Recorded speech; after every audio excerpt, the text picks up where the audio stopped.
His birthday was coming up, March 20th. He would have been 85. So we have some more reaction from Jagmeet Singh, the federal leader of the NDP. I'm saddened to hear of the death of the Right Honourable Brian Mulroney. He made an important contribution to Canada, including protecting our environment, to Aaron's point, leading the world in tackling acid rain and banning chemicals that were destroying the ozone layer. He was also a strong opponent of apartheid, leading the efforts to sanction South Africa by Commonwealth nations. My deep sympathy to his family.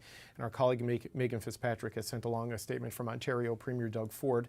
Brian Mulroney was a giant. He leaves behind an unmatched legacy as Canada's 18th Prime Minister. That includes negotiating NAFTA and helping to end apartheid in South Africa. Canada has lost its ultimate statesman. Brian was so generous with his time when faced with tough decisions. I often leaned on him for advice and benefited from his experience and his political instincts. He was a role model to me and taught me countless lessons on how to be a better leader. Rob, your thoughts on some of the reaction we've seen, some of the points Rosie and Aaron may have made. Well, as we hear from people who are in politics now, we're reminded that the carpet to his office in downtown Montreal and the carpet in his home in Westmount in Montreal was well worn by people who came to seek his advice long after he left. And they ranged from people on both sides of the aisle. Stephen Harper sought his advice. Pierre Poilievre sought his advice. Justin Trudeau sought his advice.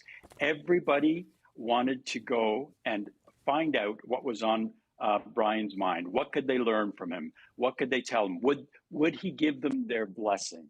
And so he suffered from what a lot of the people around him, they dreaded it sometimes, called the black wire disease. Yes, he loved to get on the phone and talk. And sometimes he would get in trouble. Before he became prime minister, he was quite open about the fact that sometimes he drank too much. And he quit that when he decided to run for the leadership the second time. But between those two leaderships, sometimes he would call and he would cry on the shoulders of some of those reporters. There were people in Montreal when I worked for the Canadian Press in Montreal we'd regularly get calls from Mr. Mulroney, and he would lament the state of the Conservative Party. And then when he became prime minister, he continued to do that with certain reporters as well. Just a guy who loved the game and missed the game. And when the game stopped being politics, I can tell you that people who used to work for him, and he would help them find jobs, he didn't stop playing the game. He would compete in business as well against some of his own former people. And sometimes those elbows were still sharp. He'd elbow them out of the way. But influenced long after he left office with a lot of political people. And I can tell you, Mr. Trump as well, who was newly elected President Trump, reached out to Brian Mulroney. They had a chat as well in Florida as Palm Beach neighbors. So the man's influence echoed and echoed and echoed. We are being told that we're going to hear from former Prime Minister Jean Chrétien later this evening. He's going to be speaking here in Ottawa, we believe, in the foyer of the House of Commons in about 35 minutes or so from now. So clearly stand by for live coverage of that. And Rob, I never got any calls from Brian Mulroney except one, and Rosie brokered that, and that was on January. We transferred it to you. But that was on January 11th, and Aaron, this is when Ed Broadbent passed away, and Brian Mulroney, who we can now reveal was in hospital at the time. It was a phone call interview on a television show, which is a rare thing, and speaks, I think, to the condition his health was in. But one of the things we discussed was obviously Ed Broadbent, his legacy, the way he did politics, but a New York Times article from just before the 1988 election where Ed Broadbent was beating Brian Mulroney in the polls because of opposition to free trade and the progressive politics that Ed Broadbent stood for at the time. And Brian Mulroney said, yeah, it's not what you want to read while you're having your cereal, but I knew I'd get him. But it speaks to how divisive what is now just mainstream economic policy was in 1988 in that critical election. Yeah, and how big the comeback was. I mean, when people are searching for precedents for the current prime minister and his polling situation, there really is only one in terms of someone coming back, and that's Brian Mulroney. You know, that speaks to, you know, not only Mr. Mulroney's ability, but the singular issue of free trade.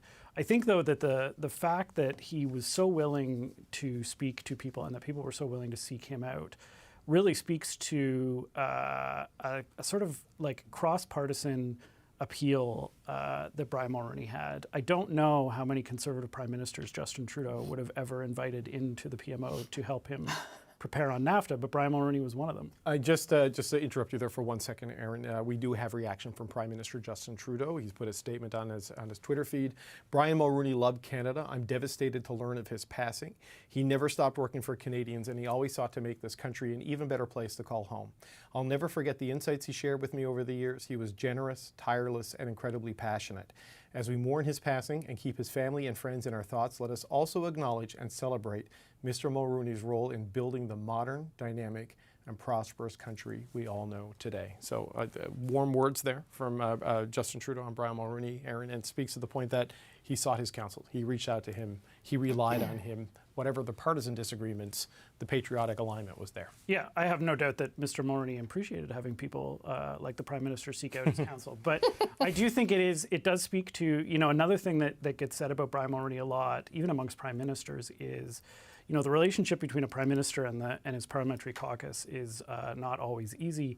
And it's very easy for a Prime Minister to become sort of distant or disengaged or even divorced from their own parliamentary caucus. And the sort of gold standard, the Prime Minister who was always referenced as the one who did this right, was Brian Mulroney, who would call up MPs, who had an open door policy for MPs, who would constantly seek out their advice and their counsel and talk to them. And, what is politics except talking to people and shaking hands and getting to know people and trying to make connections? And Brian Mulroney was very gifted at it. Not only was he gifted at it, but he left behind, kind of a policy legacy and a personal rapport that, as I said earlier, people from all sides could reach out to and say, I'm happy to be seen talking to Brian Mulroney. I'm happy to talk to Brian Mulroney and seek him out. I don't know how many nice things Jagmeet Singh would have to say about every Prime Minister who has preceded the current one. But, I think Brian Mulroney left behind a kind of very cross-partisan centrist appeal to a lot of people.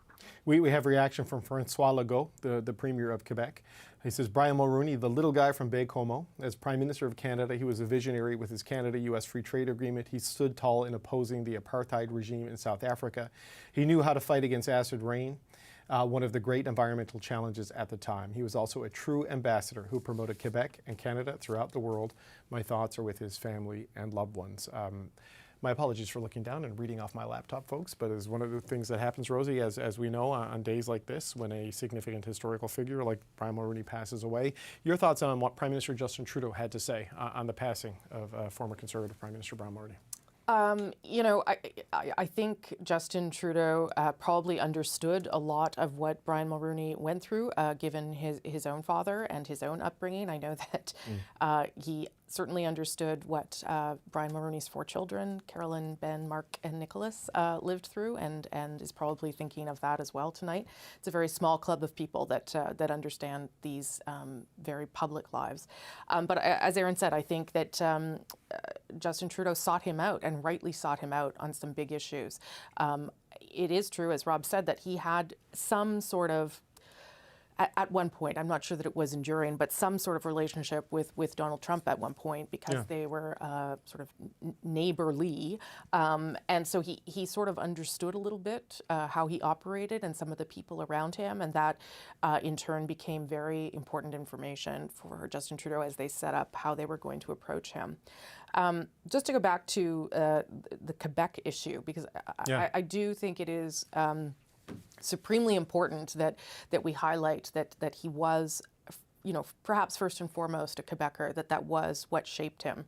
And that, yes, he was, of Irish descent and was very proud of that and came from very little, but his identité was as a Quebecer. That is who he was and what he identified with. So when he made those 2 attempts with Meech and Charlottetown and tried to bring in Quebec and define it as a distinct society, it was because Quebec was so close to his heart, and he was trying to find a way to recognize that. At the same time, though, he did do things for Western Canada too.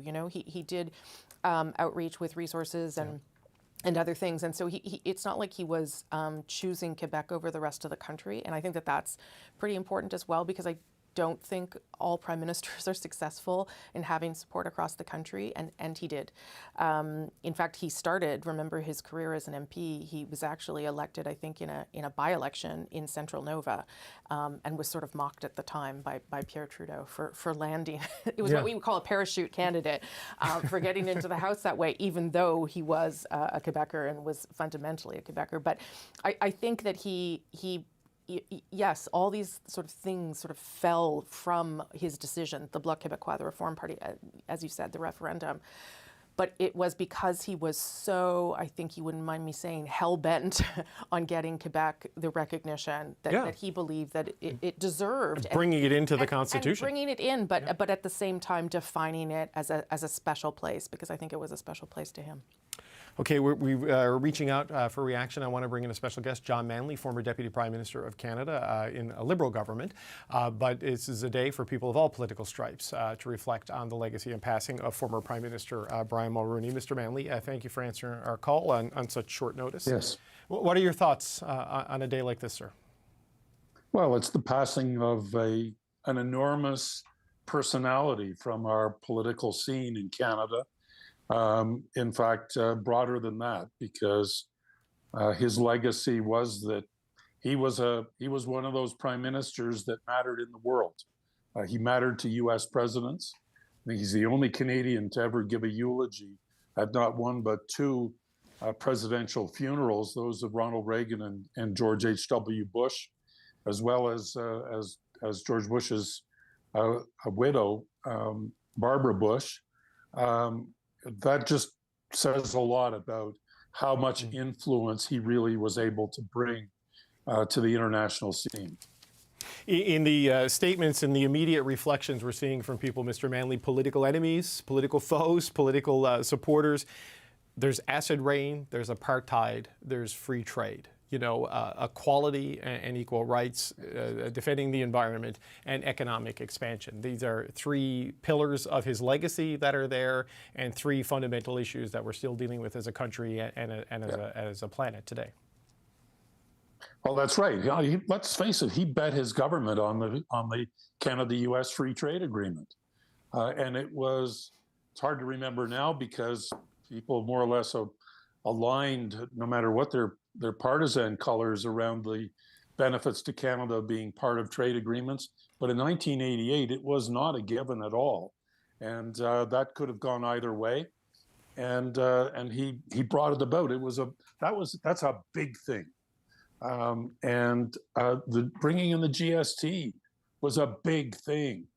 In many ways, the importance of that tax was only revealed after he had left office, when it essentially enabled our government to balance the budget, and that in turn put Canada in a position when the great financial crisis occurred to have some fiscal muscle and be able to exercise it. Those are big things. Right. Prime ministers sometimes can be very incremental, but he was willing to make the big bets.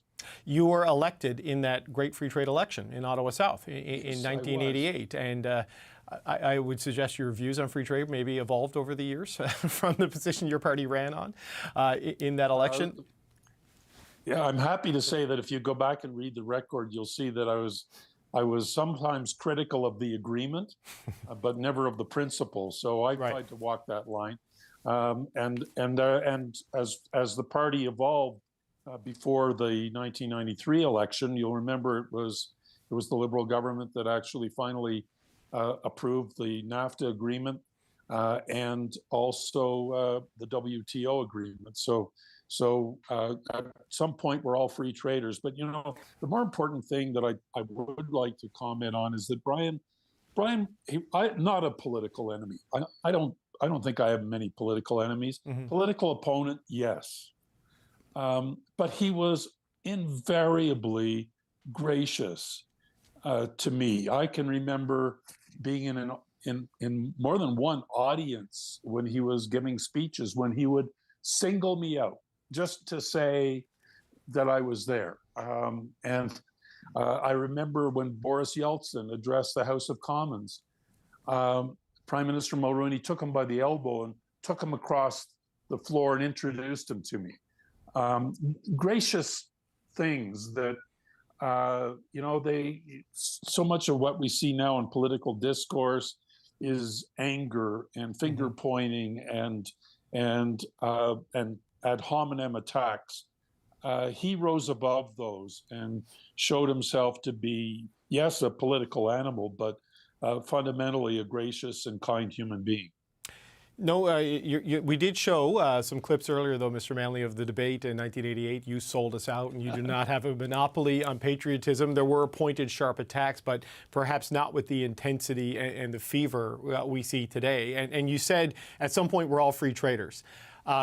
Just your thoughts just on the evolution in this country from that election in 1988 to the rally around the flag to save NAFTA with the Donald Trump presidency that you saw, the divisions that had existed when your political career began seem to have largely gone away to very much a unity of national purpose to hold on to what was the decisive issue in a contentious election. Well, we'd had a very successful experience, I'd say, with the Canada-U.S. Free Trade Agreement and then NAFTA. It came into effect in 1989. And the beginning was a bit rocky, but after the recession in the early 90s, we saw the U.S. economy grow, and we saw the Canadian economy grow in lockstep with it. The trade agreement was working for us, as it did with ultimately in NAFTA with Mexico, which we came to be aware was, it was an emerging economy for sure, but it had a middle class the size of the total population of Canada. So Canadian businesses began to discover that they could actually succeed in these markets. And I think, I think there's still farther for us to go. There are always issues on the border with trade, but I think we've increasingly become conscious as a country of the fact that much of our prosperity depends on our ready and open access to that massive market that's so close to us. So I think we evolved as a country. We evolved from being rather protectionist and nationalist in the 60s to much more internationalist by the time we got to the 90s and 2000s. John Manley, former Deputy Prime Minister of Canada, thank you so much. I can hear your phone going off. You're a man in demand on a day like this. Thank you so much for taking our call today and speaking with us on the passing of Brian Mulroney. Thank you, sir. My pleasure. Thank you. Take care. And just to let you at home know what's happening here, this is Power and Politics. I'm David Cochran. We are extending the show for at least 1 hour up until 8 o'clock Eastern Time. We're expecting to hear from former Prime Minister Jean Chrétien and hoping to hear from current Prime Minister Justin Trudeau, and of course reaching out to many people for their reaction on the sad news of the passing of Brian Mulroney, the 18th Prime Minister of Canada, his death announced today on February 29th, a rare day and a historic day on the passing of one of Canada's most successful prime ministers. We're going to bring back Rob Russo, former Parliamentary Bureau Chief here at the CBC. Rob, your thoughts on what we just heard from John Manley and what we've been hearing in terms of response to the passing of Mr. Mulroney? I'm struck by one thing in particular, the personal nature of reaching out that Mr. Manley addressed. And it reminds me of the first Savage Stiletto of St. John's before you became the Stiletto of St. John's, David, was a man named John Crosby. And he was considered the toughest guy to try and take on in question period. And Paul Manley, newly elected in 1988, rises to ask his first question and gets savaged by Mr. Crosby, and which was a bit of a come down because Paul Martin was a star in the making and a future prime minister. He, shortly thereafter, as he was licking his wounds, got a personalized note from Mulroney saying, "Not a bad start, but stay away from Crosby. He'll murder you." Yours, Brian Mulroney, and he wasn't wrong. And so what did he do? He invested in relationships, which was critical to his political success. Mr. Manley also talked about the influence he had in the Oval Office. The people around Ronald Reagan, the people around George H.W. Bush tried unsuccessfully to advance their country's interests in the face of the relentless charm of Brian Mulroney, who had the people convinced, Mr. Reagan and Mr. Bush, the presidents, that it was in their interest to do something for Brian. We have to do something for Brian, Ronald Reagan would say. I'm hearing from old friends as well. One of them is Keith Bogue, who went aboard a mock-up of Air Force One and in the Reagan Library, and he says that there were only two pictures that were not of the Reagan family in the mock-up, and one of them was of the Pope, and the other one was of Brian Mulroney. So that's the pantheon.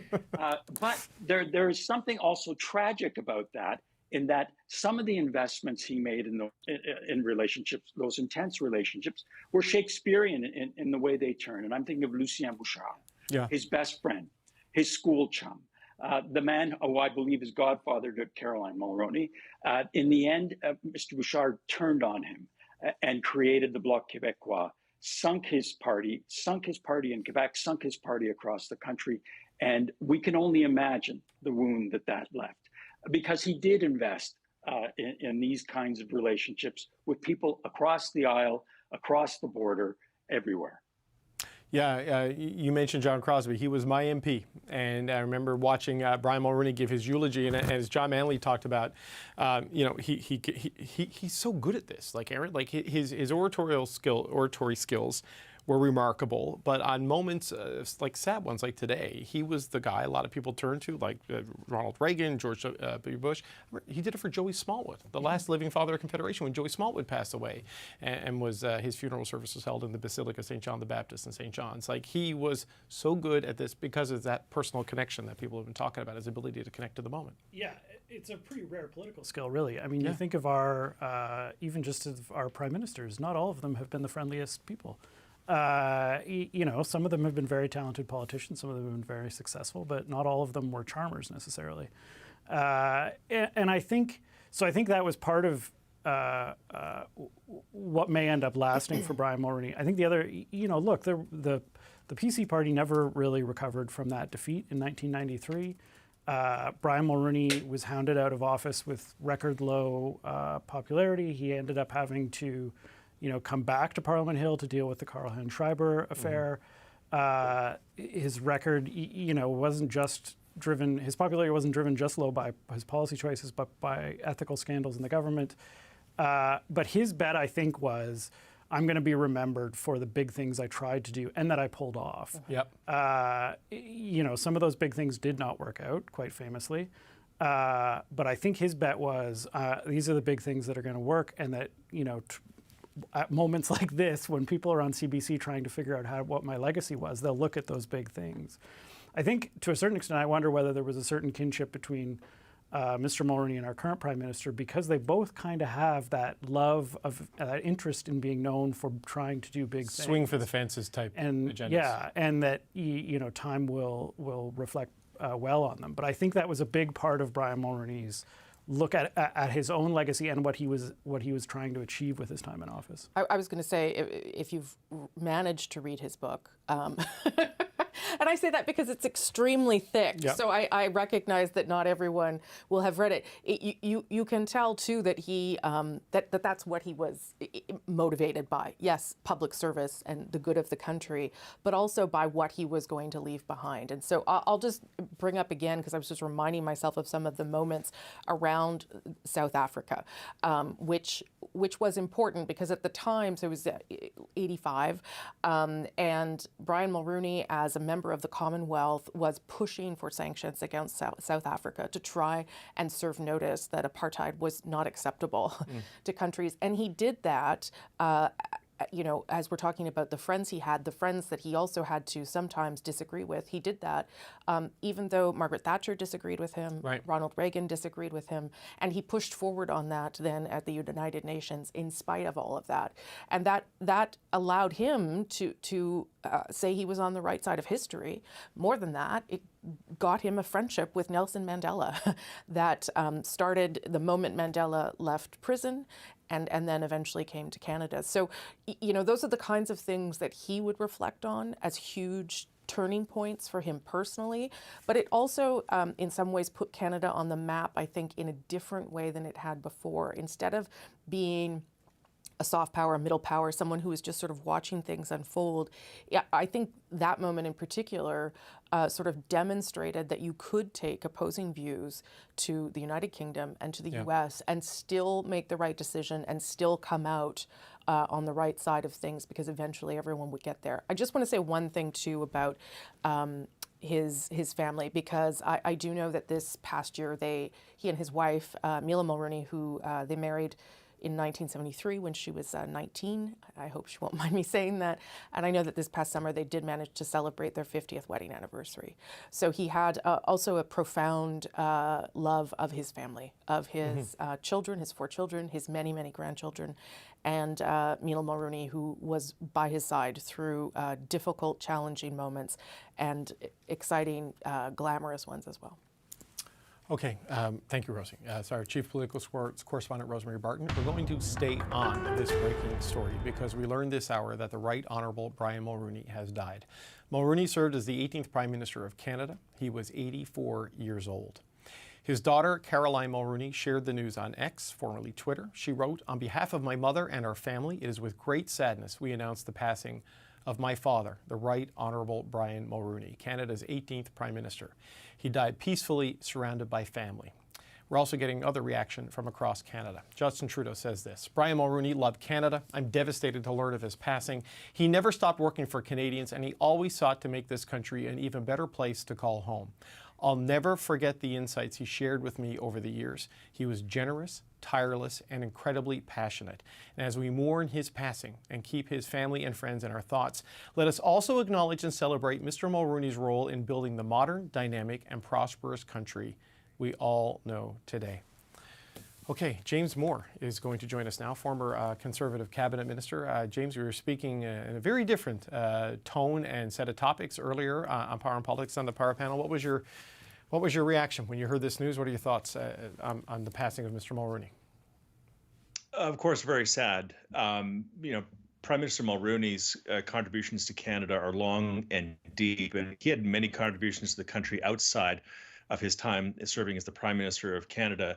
When I had the privilege of being in politics and in government, I remember there are 2 things that struck me that he gave us constant reminders as a country, whether there was a Conservative government or a Liberal government. There are 2 big relationships that are incredibly important to Canada that he helped foster and remind people all the time that need to be at the forefront in your North Star as the Prime Minister in the Government of Canada. One, of course, is the Canada-U.S. relationship. He built the free trade agreement with the United States that was broadened later into NAFTA. He was called back by Minister Freeland and Prime Minister Trudeau to help contribute to the renegotiations of the new NAFTA. But I think maybe even a bigger contribution than that is it was his constant, frankly, lifelong reminder to politicians who come from different political parties from all across this massive country of Canada, the 2nd largest country in the world in size, 37th largest in terms of population, and people from small and large communities all across the country. You get elected to Ottawa, and you go to Ottawa, and you fight for your community. What Brian Mulroney always reminded us, all of us, is that we have an unfinished project, which is the fragility of Canada, and the number one obligation of the Prime Minister of this country is national unity, and to focus on national unity. And he had his mistakes and he had his successes as Prime Minister. But very often we get into sort of small p provincial politics, big P provincial politics, regional politics, ideological politics. But national unity is something that doesn't cut across simple left-right axis. It doesn't cut across, red team, blue team, orange team, green team, ideological party politics axes. It requires empathy. It requires a deliberate and constant effort to understand other parts of the country, not just the community that you were elected in to serve and to try to get more for your people back home, but to try to genuinely try to understand other parts of the country and to make the country more united. Because Canada, from its founding, whether it's Indigenous Canadians and English versus French, East versus West, Catholic versus Protestant in the early days, we have all kinds of tensions: urban, suburban, rural, new Canadians versus multi-generational Canadians. With lots of tensions in this country, and it requires a persistent commitment to national unity to fight through those things. And you fight through those things by having a relentless energy towards empathy and trying to understand other parts of the country. And that's a value and an emphasis that he always put in his speeches. It's something that he said to liberal audiences, to conservative audiences, to all Canadians. And I think that's one of the most important things that anybody who aspires to be prime minister should hold very close to their heart. The economy can go up, the economy can go down. You'll face lots of challenges, but you need to keep the country united at all times as your North Star. And I think that's a lasting contribution that other generations will have to pick up the torch now and carry. Well, and James, there's a great lesson in the challenge of making that your focus, as Mr. Mulroney did, right, through Meech Lake and through Charlottetown, and his efforts, to settle the constitutional questions. The backlash against that, it speaks to the fragility that you were highlighting, right? Like, the creation of the Bloc Québécois with his falling out with Lucien Bouchard, and then ultimately the Quebec secession referendum many years later. It was a priority for him, and it was a big agenda item for him, and he took big swings at it. But the fallout shows the fragility and the challenges of the point that you're making there.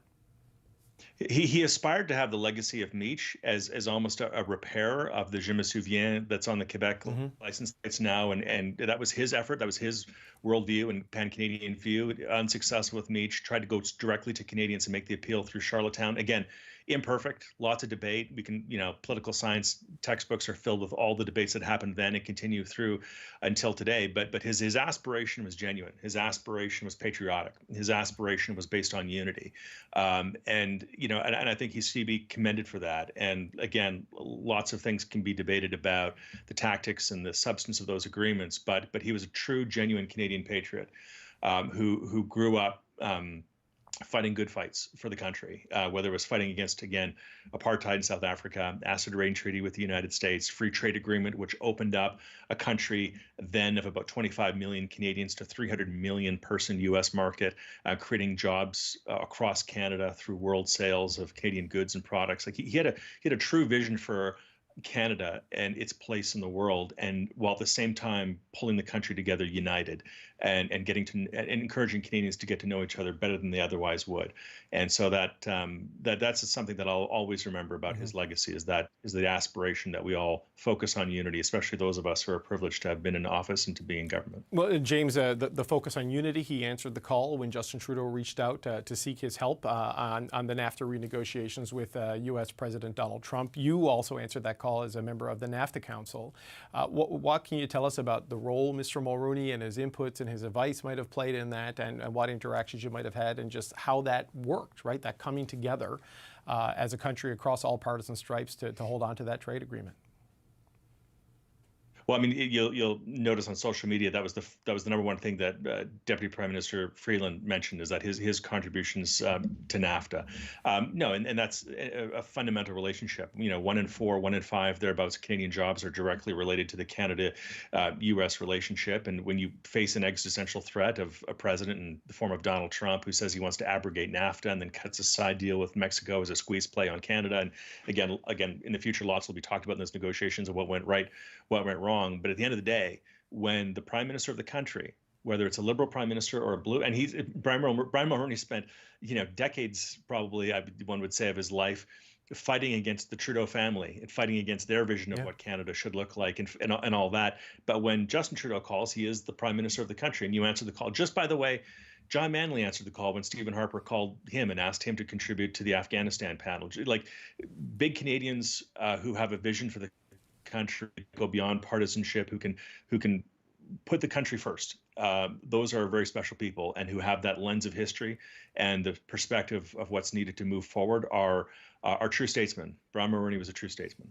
And James, this is a final point. He had that rare political skill that he answered the call of Justin Trudeau and was able to have a good relationship with a much younger and very different prime minister than he was, and also be a bridge with Donald Trump. I mean, those are two very different types of people and types of personalities and types of worldviews to be able to be a bridge between and to navigate. There are not many people who have the stature and reputational profile of Brian Mulroney who could call Prime Minister Trudeau, and I imagine Prime Minister Trudeau would say, "Brian, how are you?" And then 5 minutes later phone the White House and have President Donald Trump say, "Brian, how are you?" Yeah. But that's the that's the breadth of his capacity to build personal relationships on which policy relationships and longstanding commitments for the benefit of the country can be made. And again, that's a rare talent, but an exceptional one that he had. James Moore, former Conservative Cabinet Minister, thanks for coming back for a second time on the show today. We appreciate you taking our call on a breaking news moment. Thank you so much. That's James Moore, former Conservative Cabinet Minister. Rosie, our chief political correspondent, Rosemary Barton, is here. And just let you know what's going on, folks. Brian Mulroney passed away today on February 29th, 2024. He was 84 years old, just 20 days shy or so of his 85th birthday. We're staying on the air until 8 o'clock. We're standing by to wait to hear from former Prime Minister Jean Chrétien, who's going to speak to reporters on Parliament Hill any minute now. So Rosie, I'm going to bring you in. I want to pick up on something that actually John Manley said, that he considered Brian Mulroney a political opponent, not a political enemy. And I don't know if we see that in politics today, but we talk about Brian Mulroney's ability to reach across the aisle and and connect with people. Just on that point, that there was a personal connection with people who even tried to defeat him. Yeah, and I think that's why he was so determined to get on the phone with you that day and talk about Ed Broadbent, because that's how he viewed Ed Broadbent, not as an enemy, as a fierce opponent who just believed in different things. And I think that speaks to his time, for sure. I think it is much harder to find nowadays, but I also think it speaks to his understanding of what politics is and was and should be, and that is a comparison of different points of view for the direction of the country, and everyone agreeing that everyone is doing their best to improve things. And some of those points of view that he had, as we've been talking about, made people very, very angry. Yeah. Ed Broadbent was one of the people who was very angry with some of his points of view. And NAFTA, let's remember, really broke apart the country in some really serious ways. People were very, very angry that Brian Mulroney was doing this and thought it was going to cause all sorts of problems for labor and companies and things that they couldn't even imagine, right? But in spite of that, I think he was always able to understand what he was doing and, frankly, the job that he had, which was to try and make the best decisions for the country at the time and lead the country in a particular direction. That's not to say that he wasn't partisan, right? He was deeply conservative, fiscally conservative, and a whole bunch of other issues as well, and believed in the ideology behind the party that he was leading. But I think partisanship for him was not did not sit in personal attacks and empty rhetoric. It sat in criticizing real ideas and sometimes doing it with a little bit of a twist of the knife is about as far as I would say, right? Like he knew how to, you talk about his oratory skills, they were just as good at leaning in at someone if needed. But yeah, a completely different kind of politician than where we are now. And that's no offense to the current political figures out there, but it was, I think, just a different understanding of how you had to work to get things done. Okay, we've just been given the 1-minute warning for Jean Chrétien, the former Prime Minister of Canada, who's going to react to the news of the passing of Brian Mulroney, his opponent, his predecessor in the job. Reporters, I'm just looking at an image there, and we have a television screen up here that shows me other images that you can't see. Reporters have gathered at the microphone where you normally see the politicians scrumming and answering questions before and after question period. There you go, there it is, outside the House of Commons. But Jean Chrétien, obviously given his status and his stature, is being given the opportunity to go to that microphone today to respond to the passing of Brian Mulroney. So I'm going to tempt a little bit of fate here and bring in Aaron to ask him for his thoughts on things. With the warning, Aaron, worry that I may have to interrupt you for Mr. Chrétien. James Moore's points that Brian Mulroney kept two things at the center of his political approach: the Canada-U.S. relationship and national unity as the defining focus of his philosophy. What are your thoughts on what James Moore had to say? Yeah, I think to a certain extent, we're on the national unity front. I think we're so far past the last referendum that the idea of national unity and that it being a going concern can almost be forgotten. It's now almost more in terms, at least under the current Prime Minister, concerns are more about the West. But I think the idea that national unity is a sort of preeminent concern for prime ministers is an important point to make, and it's sometimes lost that that's really your ultimate task, and that the unity of this country has not always been super secure in the past. No, on a day where Saskatchewan has said it's going to defy federal law and not remit and collect the carbon tax, it's certainly a reminder. And here is Jean Chrétien, who has some experience with national media himself as Prime Minister. C'est une journée triste, le départ de Brian Mulroney. He was Prime Minister for too long term, and I was an opponent of him all my political career. But in politics, opposition is opposition. It's like playing hockey. You can fight on the ice, but have a beer together after that. And we had a lot of things in common. Il était de Bécomo, fils d'un ouvrier. J'étais de Shawinigan. I was from Shawinigan. J'ai étudié à Laval. I studied at Il a Laval, étudié à Laval. and he studied at Laval University. Il a été impliqué dans la politique toute sa vie. He was involved Pas in politics all nécessairement his impliqué life, comme moi, mais not always as an MP like me, but in the dans background. l'organisation du parti. Et il a fait sa marque comme Premier ministre, il n'y a aucun He doute. left a mark as Prime Minister. Nous n'étions There's no pas doubt about toujours that. d'accord, c'est bien We weren't évident. always in On agreement, était souvent d'accord. but we were often in Il agreement. croyait comme moi au Canada, He believed in me like être un Canada. fédéraliste. He was a federalist. Pour maintenir l'unité, on avait des méthodes peut-être différentes, mais le but était le même. We had different And, steps to take, but our goals were the you same know, about Canada. He was involved in many controversial files, and it's better to be involved than not to be involved. Many times we did not agree, but in reality, in 3 different referendums, we were on the same side. So he had a very good political career, and he had a very good personal life.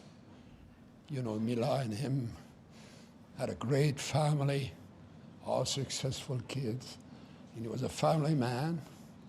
He was himself from a minority. He was Anglo in Quebec, while I was Franco in the rest of the land. And, you know, but it was possible coming from rural Quebec to move up the ladder to be Prime Minister of Canada, as he was, very successful one.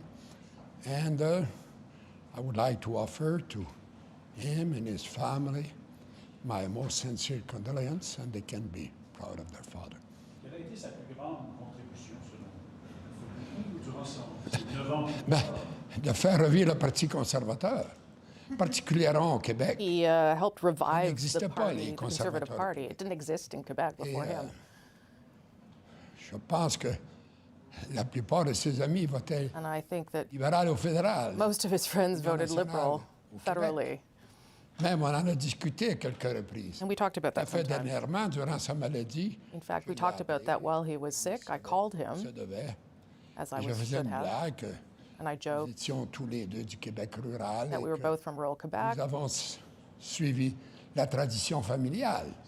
and that we both had gone through Ah, il dit changes. non, pas moi. Il he dit, said- mon père, avec comment était un libéral. J'ai dit, moi, And he said, no, no, libéral à Shawinigan. my dad was a Alors, liberal in on pouvait Bécomo. And he avoir said, des oh, well, my dad conversations was a comme liberal ça. in Shawinigan. Tout à fait civilisé. Évidemment, l'histoire juge toujours ce qu'on a fait. Il ne faut jamais se préoccuper We shouldn't be worried qu'est-ce qu'on va about laisser comme marque dans l'histoire. what we leave as a mark in history. La marque dans l'histoire, c'est ce que Our vous mark avez in fait. history is what we Et elle did, sera jugée. and that will be judged. For me, you know, people ask me what I'd like to be remembered, and we should not worry about it. History will write what we've done. And we should not worry about it. Anyway, we'll not be able to read about it. Sir, can I ask you what it was like? You faced him a sword length away in the Commons for so many years as opposition leader. What was that like back then? He was one of the greatest orators that we've had in recent memory. Yeah, but we had fun. We would tease each other. You will poke fun at me, I will poke fun at him. And, you know, we will, you know, as I say, we have to not to take ourselves too seriously. We have to take the job very seriously. But life is life, and we all do our best. We can disagree what is the best for you and the best for him. And it was not difficult. I never had very bitter personal discussion with him. Sir, what was his adversaire pour vous, Monsieur Mulroney? Ah ben, on ne choisit pas nos adversaires. Je l'aimais comme adversaire, mais je liked ne l'ai him pas as an eu, j'ai pas adversary. fait d'élection avec lui. But I did do an election with him. Je pense à son chagrin et au mien. Probablement qu'on aurait aimé tous les deux I think se faire une lutte l'un contre l'autre. we would have liked to fight one Taquiner à la another in Chambre an à ce election. sujet-là. Et ben, l'histoire a voulu qu'il quitte. But history wanted Et meant that he was il going n'a to pas fait leave, l'élection qu'en 93 contre moi. and he didn't do that 1993 election against me. Qui aurait gagné le débat des chefs Bon, je ne sais pas, le débat des chefs, ça, avec M. Mulroney? Who would have won a debate between the c'est two lui of qui est you? le premier ministre, gagne rarement. Mr. La presse the veut Prime que ça Minister soit un gars de rarely l'opposition, wins a une debate, femme de so. l'opposition qui gagne. C'est pas très important. Mr. Crutchfield, Il s'agit de ne pas faire une bêtise, c'est ça qui est You important. have to make sure just not to make a mistake. can I ask you, you described it how on the ice you were opponents, but off the ice you could have a beer. As somebody who was on the opposite side of the House of Commons, what do you think are his most strong achievements as Prime Minister? For him? What do you as a Liberal celebrate in what he achieved? Oh, but I said that earlier, you know. He took the Conservative Party in very bad shape. You know, they had not been in government since in the 30s. And he built it back, but his greatest success was to break in Quebec. And it was his argument when he ran, and it turned out to be right. And when he managed to have a good hold in Quebec, you know, it was easy in the rest of the country. Do you remember the last time you saw Mr. Mulroney? I talked on him on the phone the last few months a few times. Physically, I don't remember exactly. Do you remember what you chatted about with him on the phone? Well, about his health and his mood, and you know, I was patting his back, and we tend, when we talk privately like that, to talk about memories that we share. And as I said earlier, we have many coming from rural Quebec, and he was a minority in Quebec, Anglophone, and I was a minority in Canada, and we were teasing each other and so on. Of course, we had terrible disagreement, but it is part of the game. We should not get upset about it. You know, we have the right to disagree. And disagreements were numerous, but agreements were there at important times too. You like teasing each other. What did you tease Mr. Mulroney about? Oh, I don't know. You know, I don't want to go into that. I think that he was an important prime minister at a very difficult time in the country. You know, some of the problem that existed, you know, we don't agree on the solution, but he was doing his best, and I was doing my best on the other side.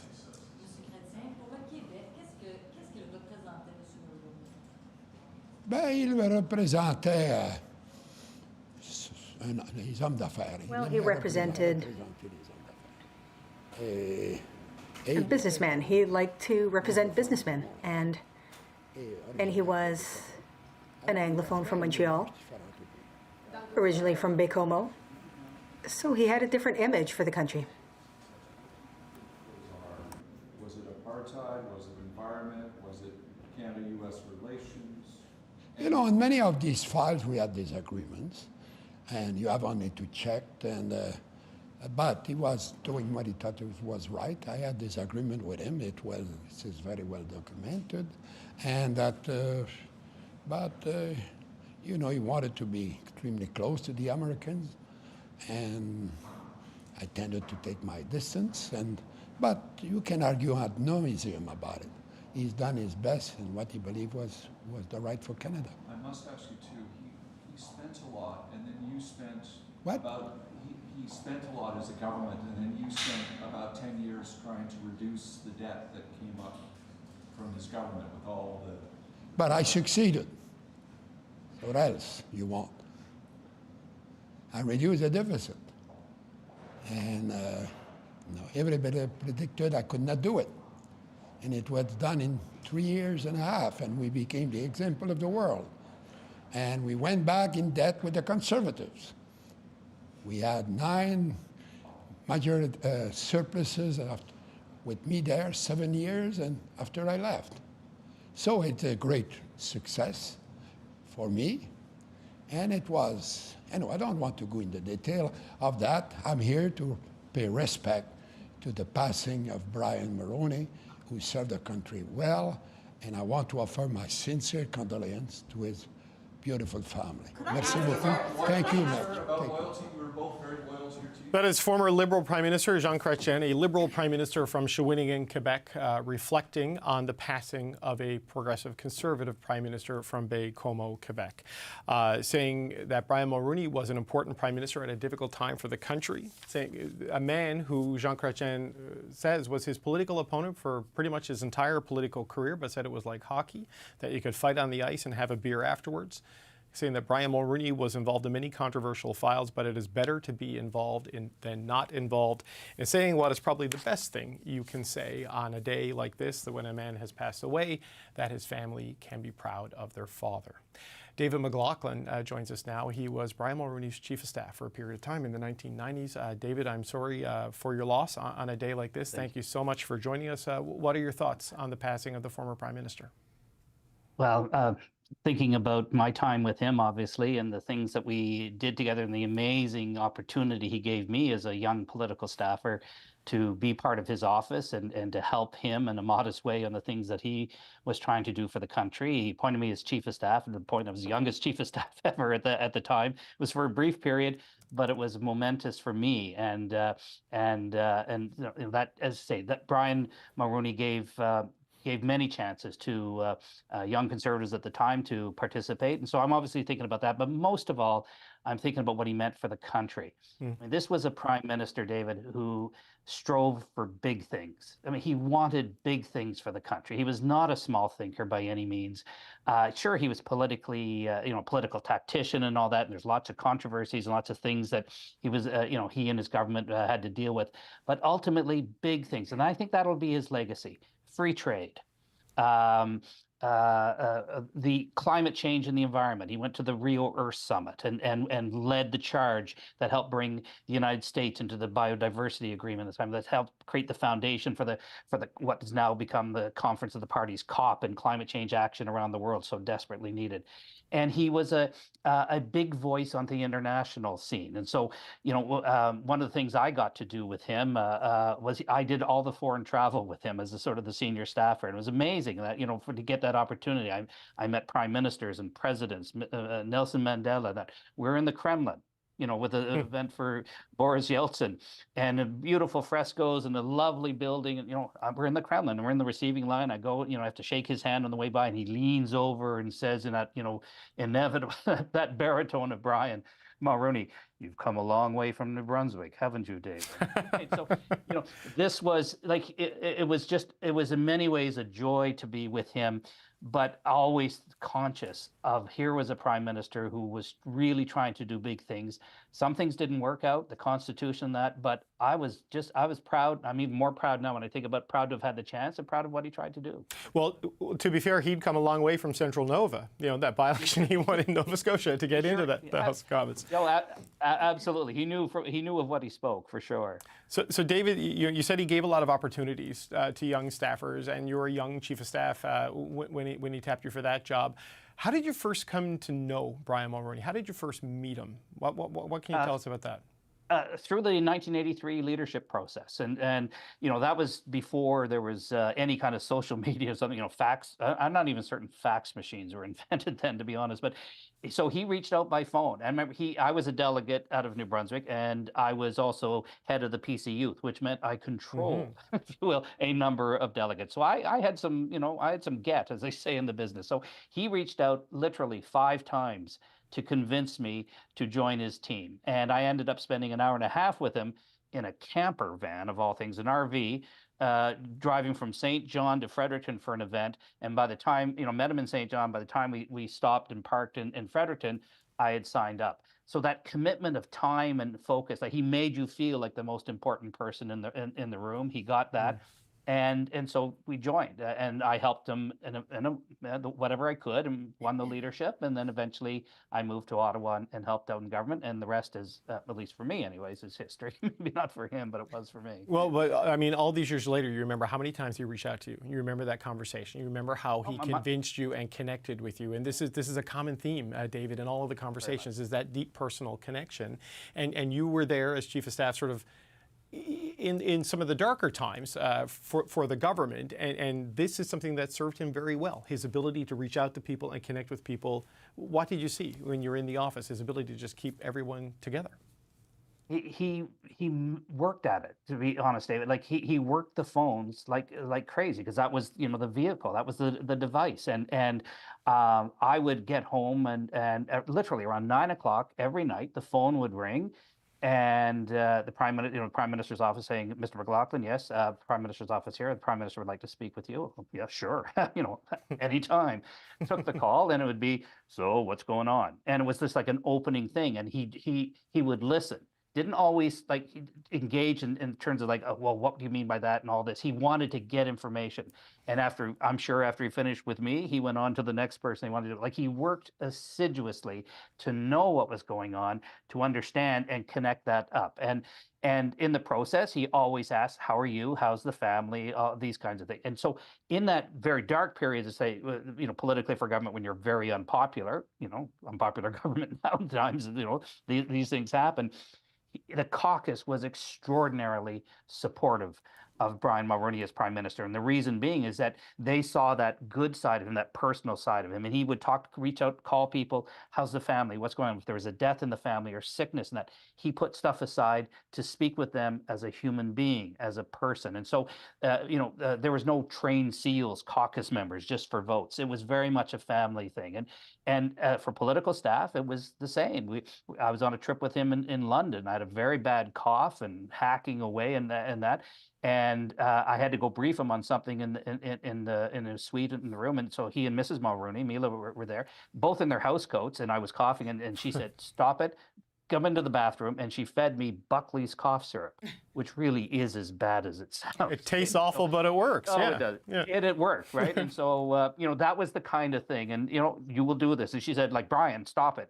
Stop talking to David. David needs to take some cough syrup." So, well, fine. And we always loved traveling with Mrs. Mulroney because, of course, it softened him a little bit. He made him a little easier to deal with. He was a little less intense. I mean, all of those things were very, very memorable moments on that. But he was always on. He carried the country proudly. He tried, people they talked about the media and others, made fun of and challenged him on he was always the way he dressed and everything. He was always too elegant or something, or too well made up. And he thought very strongly, "I'm representing Canada and I have to look my best. I need to do this." And that conveyed down. The rest of us in the office were very proud about that, as I'm sure other staff are with other prime ministers. It's a unique piece of it. But at the end of the day, it was really about what he did for the country. And we felt if we were helping in that way, on big issues, what a chance to deal with big issues. So I worked on NAFTA, I worked on free trade, I worked on the Constitution, budgets and throne speeches, and we had a chance. He gave us a chance to do that. It was a hell of a ride, David. It was just a hell of a ride. It was a hell of a ride. David McLaughlin, thanks so much for taking our call, and please accept our condolences on the loss of your friend and mentor, Brian Mulroney. Thank you so much, sir. Thank you so much. Okay, we're going to get reaction now from Peter MacKay, former federal Progressive Conservative leader, former federal Conservative cabinet minister. And Peter MacKay, I'm looking at the history of people who have held the riding of Central Nova in the House of Commons. You're there, your dad is there, and sandwiched in between two stints by your father is Brian Mulroney in Central Nova. What are your thoughts on a day like this? Well, I think, as so many people have put it, Mr. Mulroney invested in people. It was his humanity. He lived and breathed politics, as others have alluded to, including John Manley.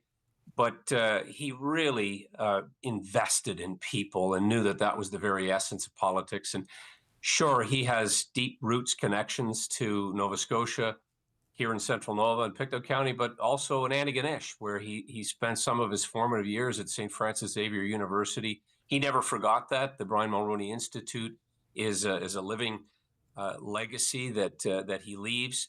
And he really, began arguably much of his political ascendancy here in Nova Scotia. I was speaking with my father tonight, and he was reflective, of course, and very pensive, but he was talking about what an influence John Diefenbaker had been on Brian Mulroney, and that Brian had told him one time of getting a phone call at his dorm in Antigonish from then Prime Minister John Diefenbaker. And so his legacy, his connectivity to so many different parts of the country and parts of the world really is quite astounding, even for a Prime Minister of Canada. He leaves a massive, massive mark and influence and legacy behind. In 1983, your father gave up his seat so Brian Mulroney can run in Central Nova to get into the House of Commons to begin his path to becoming the Prime Minister. What do you remember about that point in time? I think you would have been like a teenager right around then, right? What do you remember about your father stepping down for Brian Mulroney in Central Nova? David, I remember that by-election well in 1983. It was really the first kind of brush with politics that I'd had, although I, of course, vicariously through my dad, been around politics for longer, but that was a big deal. And that by-election, I remember well. I was 17 years old. I just got my driver's license shortly before that, and I was Mila's driver. And I would often take her to the events after my father and Mr. Mulroney had left to go and to be there early. And I would take Mrs. Mulroney and Bonnie Brownlee to some of these events. And I one time told Ben about this and said, Ben, I would always somehow, wherever we were going, drive by the high school with the windows down in this big black car that they were using for the campaign. And I told them I was the original Canadian Idol. And it was a very exciting time, to say the least, for many people, including our family. When Mr. Mulroney came here, he stayed at Pictou Lodge. Mm-hmm. I got to know his kids at that time at a very early age. And so our families were close, remain close. And it's a very poignant time, to say the least, to be saying goodbye.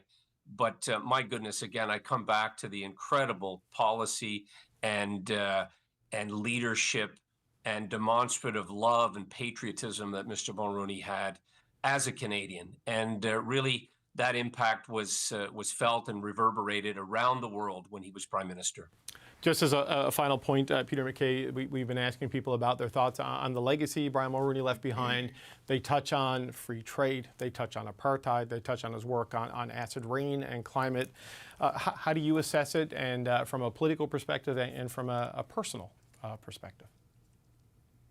Well, David, it's hard to encapsulate in a few words, but he certainly, all of those policy implementations that were not easy, that were bold, that were forward-looking, that, as he would say himself, were not made for tomorrow's headlines, but for the good of the country in decades. And he also, I think, was able to shape many things, apartheid quite particularly, in ending the apartheid regime in South Africa, because of his reputation and his persuasiveness, speaking to people like Margaret Thatcher and telling her she'd be on the wrong side of history, and Ronald Reagan the same, and bringing the President of the United States, first George Bush Sr., to the free trade agreement, acid rain, water, all of those things that he cared about in the environment. So many different aspects to this man and his leadership, but really it was his personality and his care that he wore on his sleeve for people, for his country, and first and foremost for his family. But he would very spontaneously call people, as previous speakers have said, if they had suffered a loss or if they were celebrating the birth of a child. And that has certainly been true throughout my life. And that's very much the part that people will miss, because he was so incredible at being present in their lives. I spoke to him Tuesday, and I must say it was a very foreboding call, and so I'll miss him. I miss him deeply tonight. I understand if you can't tell us anything about that call, but is there anything you can share about that? And I understand it may have been very intimate and personal, and it's okay if you can't. Well, David, I'll put it this way. I said some things to him that I wanted to say and I felt that I should say, given sort of what I felt he was going through, and I'm so grateful for that call. All right. Well, Peter MacKay, we're grateful for you taking our call and coming on today. We're very sorry for your loss. That's Peter MacKay, former federal Conservative leader and former federal cabinet minister. Thank you, sir. Appreciate it. All right, I got to bring back Rob Russo. Rob, I have neglected you for far too long. I apologize. It's one of those things. We're trying to get everybody in that we can. What are your thoughts on everything we've heard in the last little while? Well, a couple of things that Peter MacKay talked about, and I want to go back to Jean Chrétien. But let me start with Mr. MacKay. He said a couple of things that were significant to me. Number one, that he spoke to Mr. Mulroney at the end. And I am told by friends that those kinds of conversations were happening at the end, that Mr. Mulroney knew the end was nigh, that his family was with him in Florida when he did pass away. And it was quite peaceful. So there's that. The other thing that Mr. MacKay said, flashback, we were talking about legacies. A lot of people are talking about legacies. Mr. MacKay noted that Mr. Mulroney got a call from Diefenbaker when he was to Ganesh. The thing about that call, from what others have said, is yes, he did. And he made sure everybody in the dorm knew that he was getting a call from the Prime Minister. And that's the thing about legacies. And I saw it in Jean Chrétien as well. These guys never stopped politicking. They made it, if not their full-time job, a great part of their lives after they left office was making sure that they had a say in how they would be remembered. Mr. Mulroney would tell you in many ways, self-deprecating ways, that he was a warts and all kind of guy, but he wanted you to know about the all as well. And Mr. Chrétien did say that, they teased each other but they were friendly. Yeah, they did tease each other, but when they were facing each other as political opponents, and there was a brief moment where that was going on, it wasn't always just teasing. Mr. Chrétien said that he didn't want to maintain the same kind of relationship with presidents that Brian Mulroney did. Brian Mulroney went fishing with George W. Bush. I was there at Kennebunkport once, and Mr. Chrétien said, I don't want to go fishing with the president because I don't want to end up looking like the fish. And Mr. Mulroney was fond of quoting Dalton Camp, one of his campaign strategists, and saying that Mr. Chrétien looked like the guy who was driving the getaway car. So it could get pretty tough between the two of them, pretty personal. Yeah. And yes, they kind of patched it up afterwards, but they didn't mind going after each other, and they're both very good. They were both very good at burnishing their own legacies. All right, Rob, that's a good point. Talk about it getting very personal. And Rosie, I should also thank you for your translation during Jean Chrétien speaking to reporters. But speaking of very personal, you wanted to talk a little about Lucien Bouchard, which is maybe the most personal episode in Brian Mulroney's political career. I did, because I think it shows sort of the other side of that, right? While we've had countless now anecdotes, personal and otherwise, of his relationships. When the relationships went bad, as they did with Lucien Bouchard, there was no coming back from that. And I think that's really important to remember here, that he brought Lucien Bouchard in as a friend, a fellow Quebecer, as someone who he thought was going to bring something important to him, first appointing him as ambassador to Paris, and then later as a minister of the environment. So he saw real value in that, and they remained very close during that time. As Meech started to fall apart, people may remember Monsieur Bouchard sent, I think it was a telegram, to Jacques Parizeau telling him that he was not on side with Mulroney. It was a public, devastating betrayal for Mr. Mulroney, and the relationship was severed from that moment on. Mr. Bouchard, as we know, went on to form the Bloc Québécois, which exists now to become the Premier of Quebec, and to have his life then be overtaken by the sovereignty movement. But what strikes me about this relationship is that it was never repaired. Yeah. And when Brian Mulroney wrote about it in his book, and then later did an interview with Lloyd Robertson on CTV, he actually said, and I went back just to remind myself, he said, "I will never forgive him. He won't come to my funeral." Wow. It was that, that's how deep the feelings were. I'm Irish, so I get holding a grudge. Me too. I get it. That exists. Yeah. But that's how deep the cut was. So as much as he loved people and understood politics.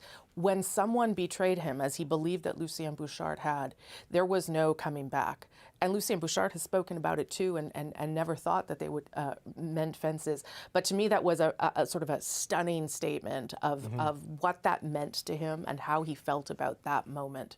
So yes, you will hear glowing things from lots of people over the next number of days, but there are still people who believe that he didn't do the right things, like Lucien Bouchard, and he lost some of those people from the decisions that he was making. Oh, and I get the Irish point. I grew up with the expression of Irish amnesia. You forget everything except the grudge. That's right. And this is one of the things, Aaron, that despite all of the conversations about the deep personal friendships and connections that were there, this is a legacy of it all. And we have, a parliamentary caucus now that has sustained itself beyond that. That is one of the reasons maybe we're in minority parliaments for the next little while, and sort of that personal falling out over massive issues is having the ripple effects being felt decades later. Yeah, I mean, it's fair to say things fell apart after '93, right? And the PC party never really recovers. And I think you can make a fair argument that the Reform Party that came next had a much bigger influence over the modern Conservative Party than the old PC party had. I think, it's interesting, though, to talk about grudges, because it is kind of fascinating that Justin Trudeau and Brian Mulroney got along so well, because Pierre Trudeau went out of his way, in a certain respect, to undermine Brian Mulroney's constitutional efforts. And obviously they were able to somehow see past that. I mean, I think that is partially probably to both men's credit, that they were willing to kind of put aside such things. But I think it also goes to sort of, Brian Mulroney's own sort of, maybe Lucien Bouchard accepted, try to make connections and reach out to people and want to be in the mix and want to be of service and want to be helpful to important people. Can I tell you one personal story? I'm not supposed to tell personal stories necessarily, but it's a day for that. I can't even remember what was happening, frankly, but shock of shocks, I was being attacked on social media. It's very stunning that would happen. And I can't remember why, but because it happens a lot. But there was a lot. There was a huge pile on. And out of nowhere, Brian Mulroney called me on my desk phone. Really? I didn't reach out to him. He called me. And he just said, hey, I see what's happening. Or I'm being told what's happening on social media, because I don't know if he was on social media. And I just wanted to say, shake it off. This is what happens in this game. He then went on to tell me, 16 stories about people who were mean to him and where he told them to go. Yeah. But he did that unprompted, but sought me out to remind me that this is sometimes what happens at this level, that the wind blows hard up top, and that's a personal story, but I think it reiterates the point that everyone is making, that he thought of people. Okay, we got to interrupt you, Rosie. Prime Minister Justin Trudeau reacting to the death of Brian Mulroney. His best friend and partner of 50 years, Mila, his amazing kids and grandkids who loved him dearly and who he loved with all his heart. There are many, many people across the country tonight who are reeling and feeling a deep absence. He was committed to this country, loved it with all his heart, and served it for many, many years in many different ways. He had the courage to do big things, whether it was negotiating free trade with the United States and then with Mexico, all the while standing up to protect Canada's environment, to push back against the Americans on acid rain, to stand strong on the international stage, standing up for Canada's values against communism and authoritarianism, against apartheid, leading with our values around the world. He was incredibly generous and effective in advising me and our government on the renegotiation of NAFTA during some very challenging years, where not just the advice and strategic counsel he gave me and us, but also active with his contacts as part of Team Canada to make sure that the messages on how important the friendship and the relationship between Canada and the U.S. was, not just for Canada but the U.S., was key. His commitment to this country as a proud Quebecer, to bringing people together and demonstrating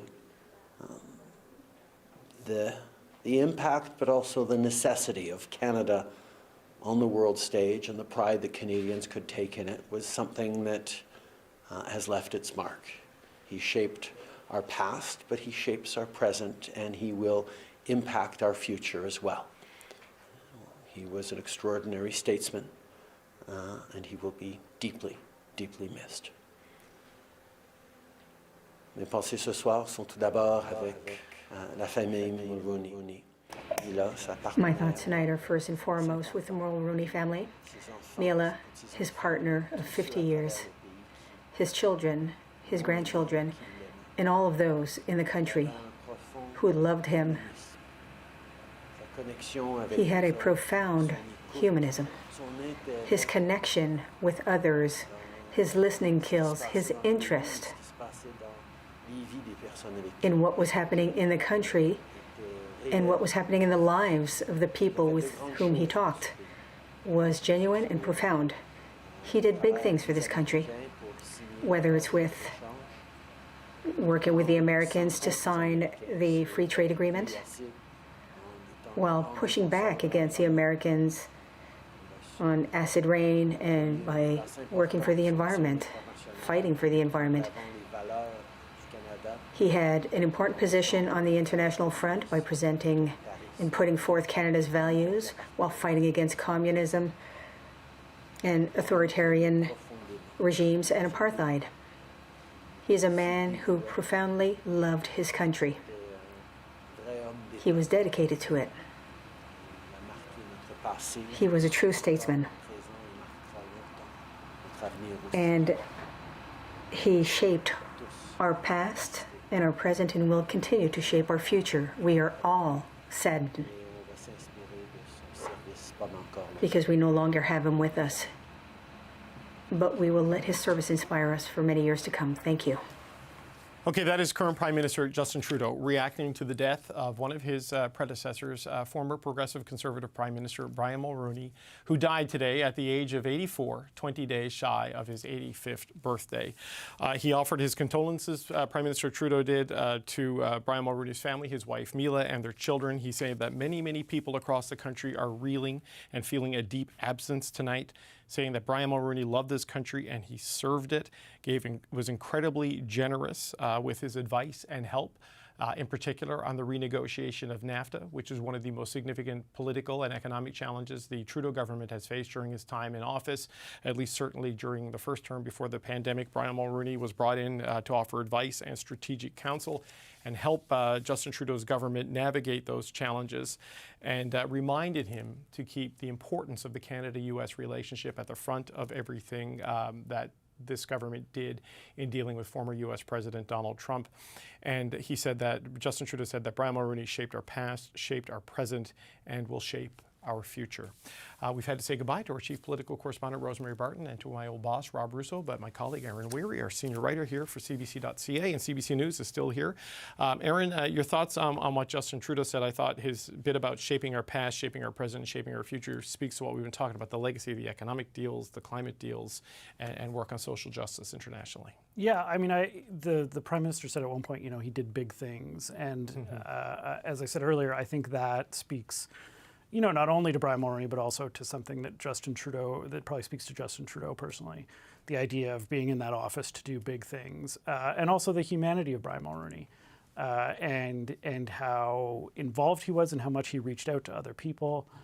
I think it's interesting, and it's probably worth reflecting on that, we've now had kind of in relatively short succession the deaths of John Turner, Ed Broadbent, and Brian Mulroney, three leaders who kind of defined the 80s in federal politics. Well, in that 1988 election on free trade. Yeah, exactly. Three, right? And I think, look, you can idealize the past sometimes at your peril, and it wasn't a golden age, things weren't perfect. But I think it's interesting that all three of these men now have been kind of remembered as very substantive, very human, very committed to the country, very patriotic, and well regarded across party lines. You know, Brian Mulroney had lovely things to say about Ed Broadbent, and he had lovely things to say about John Turner. And you know, again, we shouldn't idealize the past, but I think it's interesting that these three men are remembered the way they are and are remembered so fondly. And I think that's something for, you know, maybe even today's politicians to think about, wanting to be remembered in that same way. I've been thinking about that, right?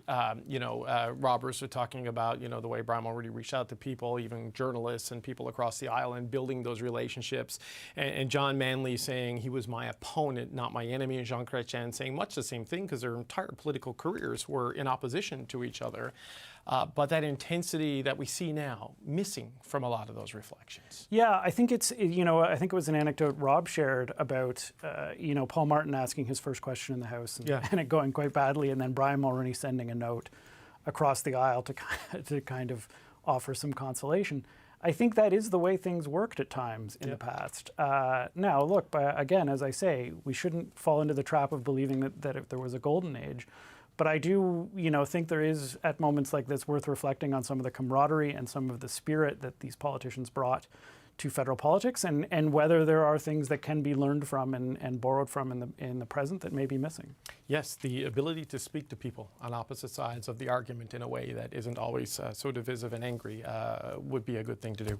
Aaron, thanks for being here. Really appreciate this. Aaron Weary, my colleague here at CBC News.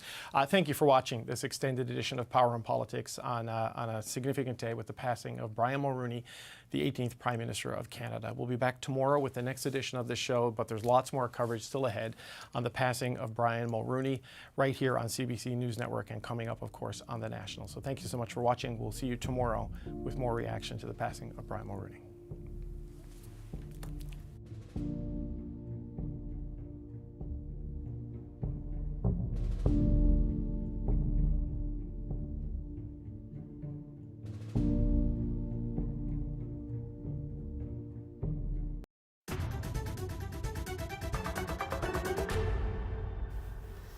Hi there, I'm Travis Danraj, and we continue our breaking coverage of the death of former Prime Minister Brian Mulroney.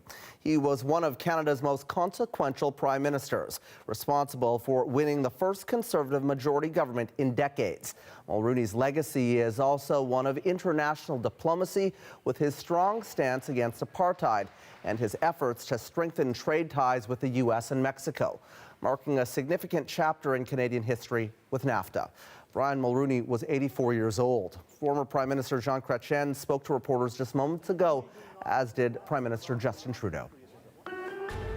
There are many, many people across the country tonight who are reeling and feeling a deep absence. He was committed to this country, loved it with all his heart, and served it for many, many years in many different ways. He had the courage to do big things, whether it was negotiating free trade with the United States and then with Mexico, all the while standing up to protect Canada's environment, to push back against the Americans on acid rain, to stand strong on the international stage, standing up for Canada's values, against communism and authoritarianism, against apartheid, leading with our values around the world. He took the Conservative Party in very bad shape. You know, they had not been in government since in the 30s. And he built it back, but his greatest success was to break in Quebec. You will poke fun at me, I will poke fun at him. And, you know, we will, you know, as I say, it is, we have to not to take ourselves too seriously. We have to take the job very seriously. But life is life, and we all do our best. And I would like to offer to him and his family my most sincere condolence, and they can be proud of their father. All right, let's bring in Rosemary Barton, our chief political correspondent, who has been leading our coverage of this really historic day here. And Rosie, let's talk about Brian Mulroney's life and his legacy. So much reaction already in, so much more to come in the hours ahead. Yeah, I mean, this was not just a prime minister. This was a prime minister who, as Justin Trudeau said there, had big ideas and tried to accomplish them through his almost 10 years as prime minister before he left in 1993. Let's start with the things that he tried to do inside this country and the way that he changed it. 2 attempts to make constitutional reform through Meech Lake and the Charlottetown Accord. Significant moments where he, as a Quebecer himself, was trying to bring Quebec into the Constitution and recognize its special place within Canada. They failed, but not because he didn't try and because he didn't believe that it needed to happen.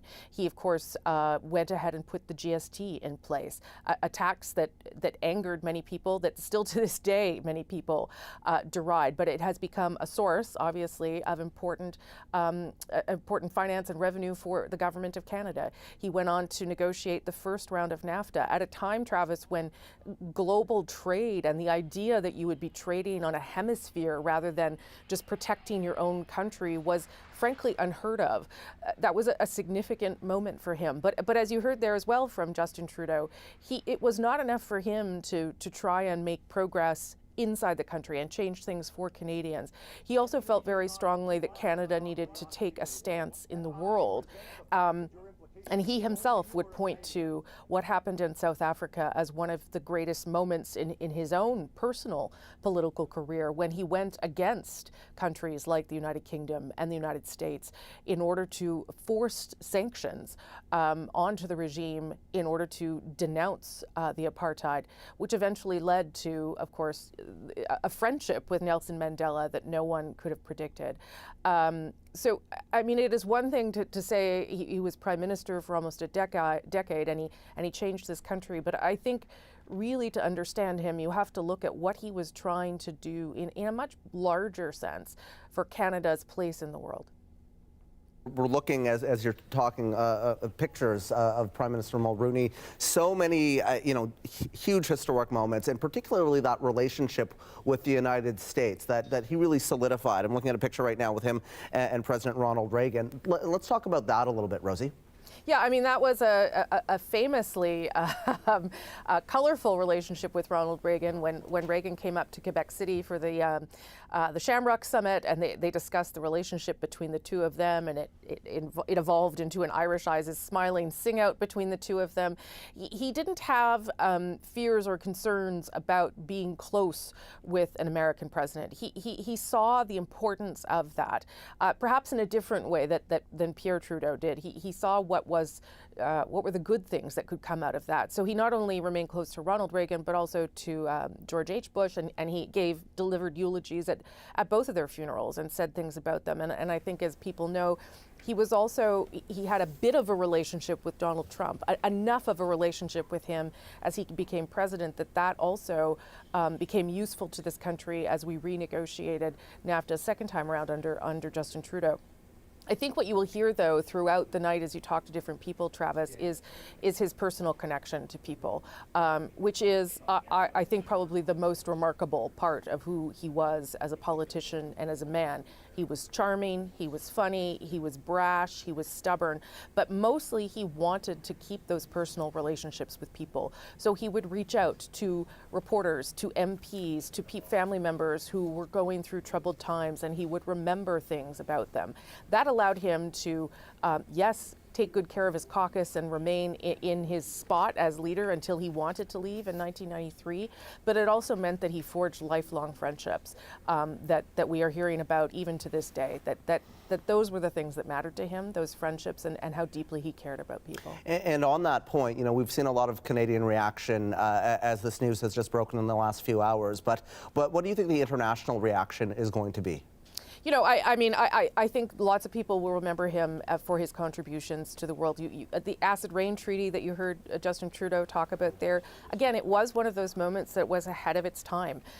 There weren't a lot of people talking about global efforts to protect the environment at that time, and he went on to be recognized as the greenest Canadian Prime Minister in history. So I think there will be fond memories of Brian Mulroney in the world, but I think it is in this country where he touched so many people and did some remarkable things that changed the country for good and for bad, right? I mean, some of the things that he brought to the fore resulted in things that complicated our politics and our political life, the creation of the Bloc Québécois, the rise of the Reform Party. Those were all things that sort of led to very complex moments in this country's history. And indeed, when he left, he did not, the Conservative Party, the Progressive Conservative Party didn't do very well after him. It fell apart and had to be rebuilt by Stephen Harper. So there were seismic sort of impacts of some of the things that he was doing politically.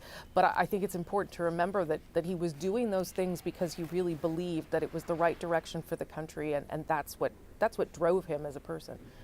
CBC's chief political correspondent, Rosemary Barton, with the breaking news from Ottawa this evening. Our thanks to you, Rosie. Thanks, Travis.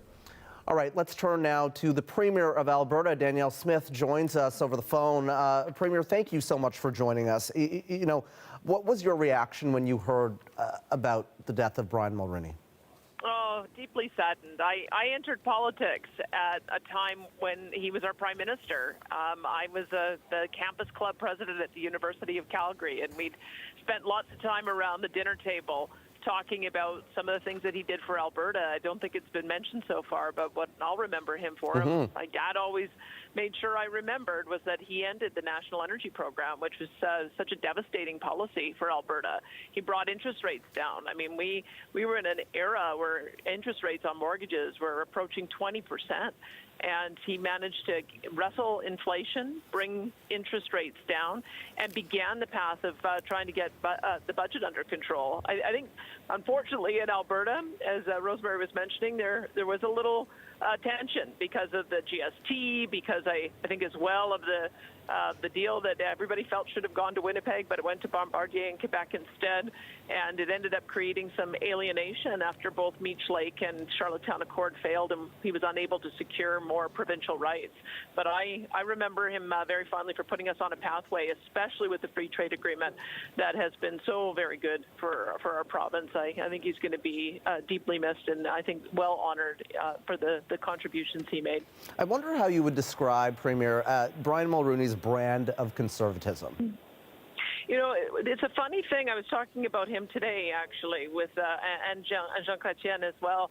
The two of them were very centrist politicians, that they both had the ability to reach across the aisle. They both built really incredible teams of cabinet ministers and allowed those teams to really press their files. And I think you've seen that as well in recent years when he came to the table to assist with the renegotiation on NAFTA, using his relationship with the Republicans, because he's got a very deep relationship with the Republicans going back to Ronald Reagan. And what a great statement for him that he was able in this polar to just put that any kind of partisan issues aside so that he could lend a hand to help Canada. And I think that says a lot about him. And we were talking with Rosemary about, you know, his personality and his ability to do just that, what you're talking about, to be friends with his political foes. Talk to me a bit about that quality that he had. Well, I think it does speak for itself, and I heard the comments of Jean Chrétien as well. You could do a little bit of cut and thrust, and it can be a little bit tough in question period. But if you can find areas to collaborate and be supportive, especially when the national interest is at play, I think that he'll be definitely characterized for that. It's a shame that his great aspiration of getting a settlement on the Constitution did not come to fruition, because I think in the failure there, it's kind of created the polarization which led to the Reform Party and the Bloc Québécois.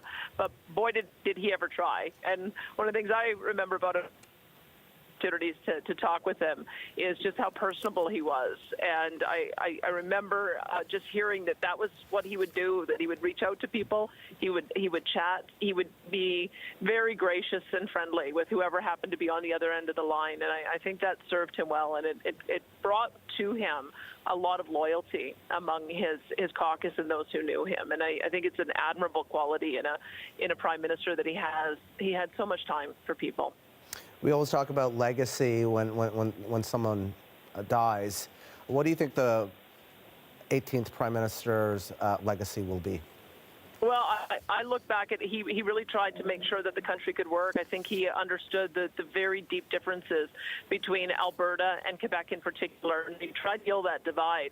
And it has taken a couple of turns at different leadership in the Conservative Party to bring that sort of unity to it. And in some ways, I mean, Quebec is still a bit on the outside when it comes to conservatism. It may be that he was the last to really make deep inroads into Quebec. And I think that just shows the kind of understanding that he had of the country, and that he was willing to do whatever he could to make us stronger. And I think especially with the free trade agreement and the NAFTA and the CUSMA that have followed on that all began with him. It was controversial at the time, but my goodness, there isn't anybody who wishes we'd gone the other way, and I hope that's what he's remembered for, as well as making sure that Albertans understood that the resources were theirs and that they would be protected. I think that's going to be what he'll be remembered for in Alberta.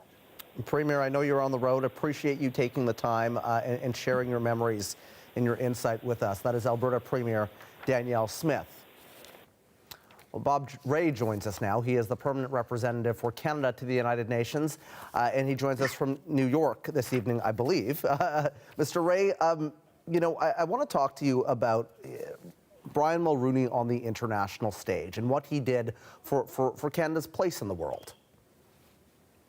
Well, I think Brian was always somebody who understood that his seat as prime minister was not a partisan place, and he had a very broad vision of Canada and a very broad vision of the world, a very generous one. And I think it's a legacy that continues. I mean, a lot of people have been speaking tonight about his fight on apartheid that he took on Ronald Reagan and Margaret Thatcher.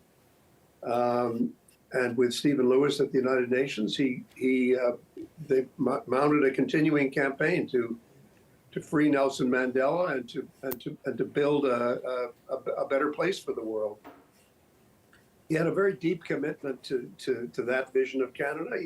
He was very global in his perspective. He cared a lot about Africa. He cared a lot about many countries and many parts of the world. He was a humanitarian person. Everything about Brian was, he saw Canada as part of his family. I've spoken many times before about the fact that when my late brother died, Brian Mulroney was the first person to call me. I'd hardly met him. I was in opposition in Ontario, and he phoned me up. And I've told this story to many other people, and they said exactly the same thing happened to them. He had an ability to reach out to people that was unmatched and unparalleled. I've never known anyone that had as keen a sense of personal relationships. And once you became a friend of Brian's, you were always a friend. He always reached out. He certainly did with me. I know he did with thousands of other people. And that's something I think is not really recognized, that across the political divides and personal divides, I mean, he was somebody who knew how to reach out. And it wasn't contrived. It was how he saw the world and how he saw his relationships with other people. And in that sense, he taught me a lot. I mean, he taught a lot of people things about, how we have to think bigger, how we have to think more generously about the world and about each other. And I think that's a very personal quality that Mr. Mulroney had, Brian. And I was very sad to hear the news tonight about his passing, very sad. And he was a great friend to me and to Arlene and to our kids. And I'll always remember that. I wonder, to pick up on what you said there about reaching out and being able to connect with people. Where do you think that came from? How do you think he had that quality just inherently in him? I think he had it as a kid. I think he grew up in a small paper town in Quebec, in Sept-Îles. I think he learned how to read people. He learned how to reach out to people. He connected with people, and he never lost that touch. He never lost that he never forgot where he came from. He never forgot the basics of human relations, and he built on that. I mean, that was what made him such a successful prime minister. I mean, I argued with him. I fought him. I tried to change his mind on things. When I became premier, we worked very closely on constitutional issues. He made a point of reaching out to me on Indigenous issues after I left politics because I was defeated in 1995. He had an ability to reach out to people, and I know this was not unique to me. I know that he did it with everybody else, and I think that's why when you look at the social media tonight, and you listen to people talking in the Canadian political family, and there is such a place, and the broader family of Canada, there's a sense that one of the best of us has left us, and it's important that we take the time to celebrate his example and celebrate his memory. He was a truly remarkable guy, absolutely remarkable. You talked a little bit about some of the things that he taught you. I wonder if you can expand on that. What is the greatest lesson that you think you have taken away from being friends with Brian Mulroney? Well, he was not a narrow guy, and he was not a partisan guy, although he was a loyal, God knows, loyal conservative. He used to joke about that. I mean, he understood, the old way of doing politics. He played that game. But he also reached out, and he respected people in different walks of life. I think if you looked at his tribute to Ed Broadbent, who also passed away recently, I think you realize that you're dealing with a person who came out of an ethic of understanding. He was a labor lawyer, but some of his best friends were trade unionists. I was a labor lawyer for management, but his father worked in the union. So he had a unique ability to connect to people that I think will be unforgotten, and certainly will be warmly remembered by all of us who had the pleasure of working with him. And I deeply regret his passing and send every good wish to his wife Mila and all of his children and family. Yeah. What would he was you a very like? fine man. What would you like to tell the family? I don't know if you've spoken to them privately, but what would you like to tell the family publicly this evening? Well, I haven't been able to reach them yet, but I've got to keep trying. I think it's a little overwhelming for everybody. Yeah. I think they will all know what Brian and their dad was like, and their grandpa. He cared about, above all, he cared about them. He cared about his family. He loved his family, loved his children, and he loved his country. And he, I think, did his best for the world. And there'll be a lot of comments about, did he do this or what did he do here or there, or narrow partisan, conclusions about this or that. Forget that stuff. I mean, Brian was a wonderful man. He was a warm, unforgettable person, and not just me, but on behalf of my wife Arlene and all of us, we send our love to all of you for your loss. He was, and he will always be remembered as a remarkable man and a lovely man that we should all admire for his dedication to his family and his dedication to his country. Bob Rae, appreciate your time tonight. That is Bob Rae, Canada's ambassador at the United Nations. Well, just moments ago, we heard from Prime Minister Justin Trudeau. We'll play you a little bit of what he had to say earlier. Thank you. There are many, many people across the country tonight who are reeling and feeling a deep absence. He was committed to this country, loved it with all his heart, and served it for many, many years in many different ways. He had the courage to do big things, whether it was negotiating free trade with the United States and then with Mexico, all the while standing up to protect Canada's environment, to push back against the Americans on acid rain, to stand strong on the international stage, standing up for Canada's values, against communism and authoritarianism, against apartheid, leading with our values around the world. The Prime Minister there speaking in Ottawa just about an hour ago or so. I want to bring in our panel right now. Brian LeBlanc is a public affairs consultant. Michael Diamond is the founding principal of Upstream Strategy Group, and Guratan Singh is a former Ontario NDP MPP. If you watch Canada Tonight, you know that we do a nightly panel. Guys, I know that you didn't think that you'd be chatting about this evening. I just want to go around and first get everybody's reaction to this news. Brian, we'll start with you. Well, I think I'm shocked. He was the Prime Minister when I was in university, and he immensely consequential man. And we were just talking earlier that in that 1984 election where he won the biggest majority ever, with the passing of Mulroney and Broadbent recently, they're all gone now.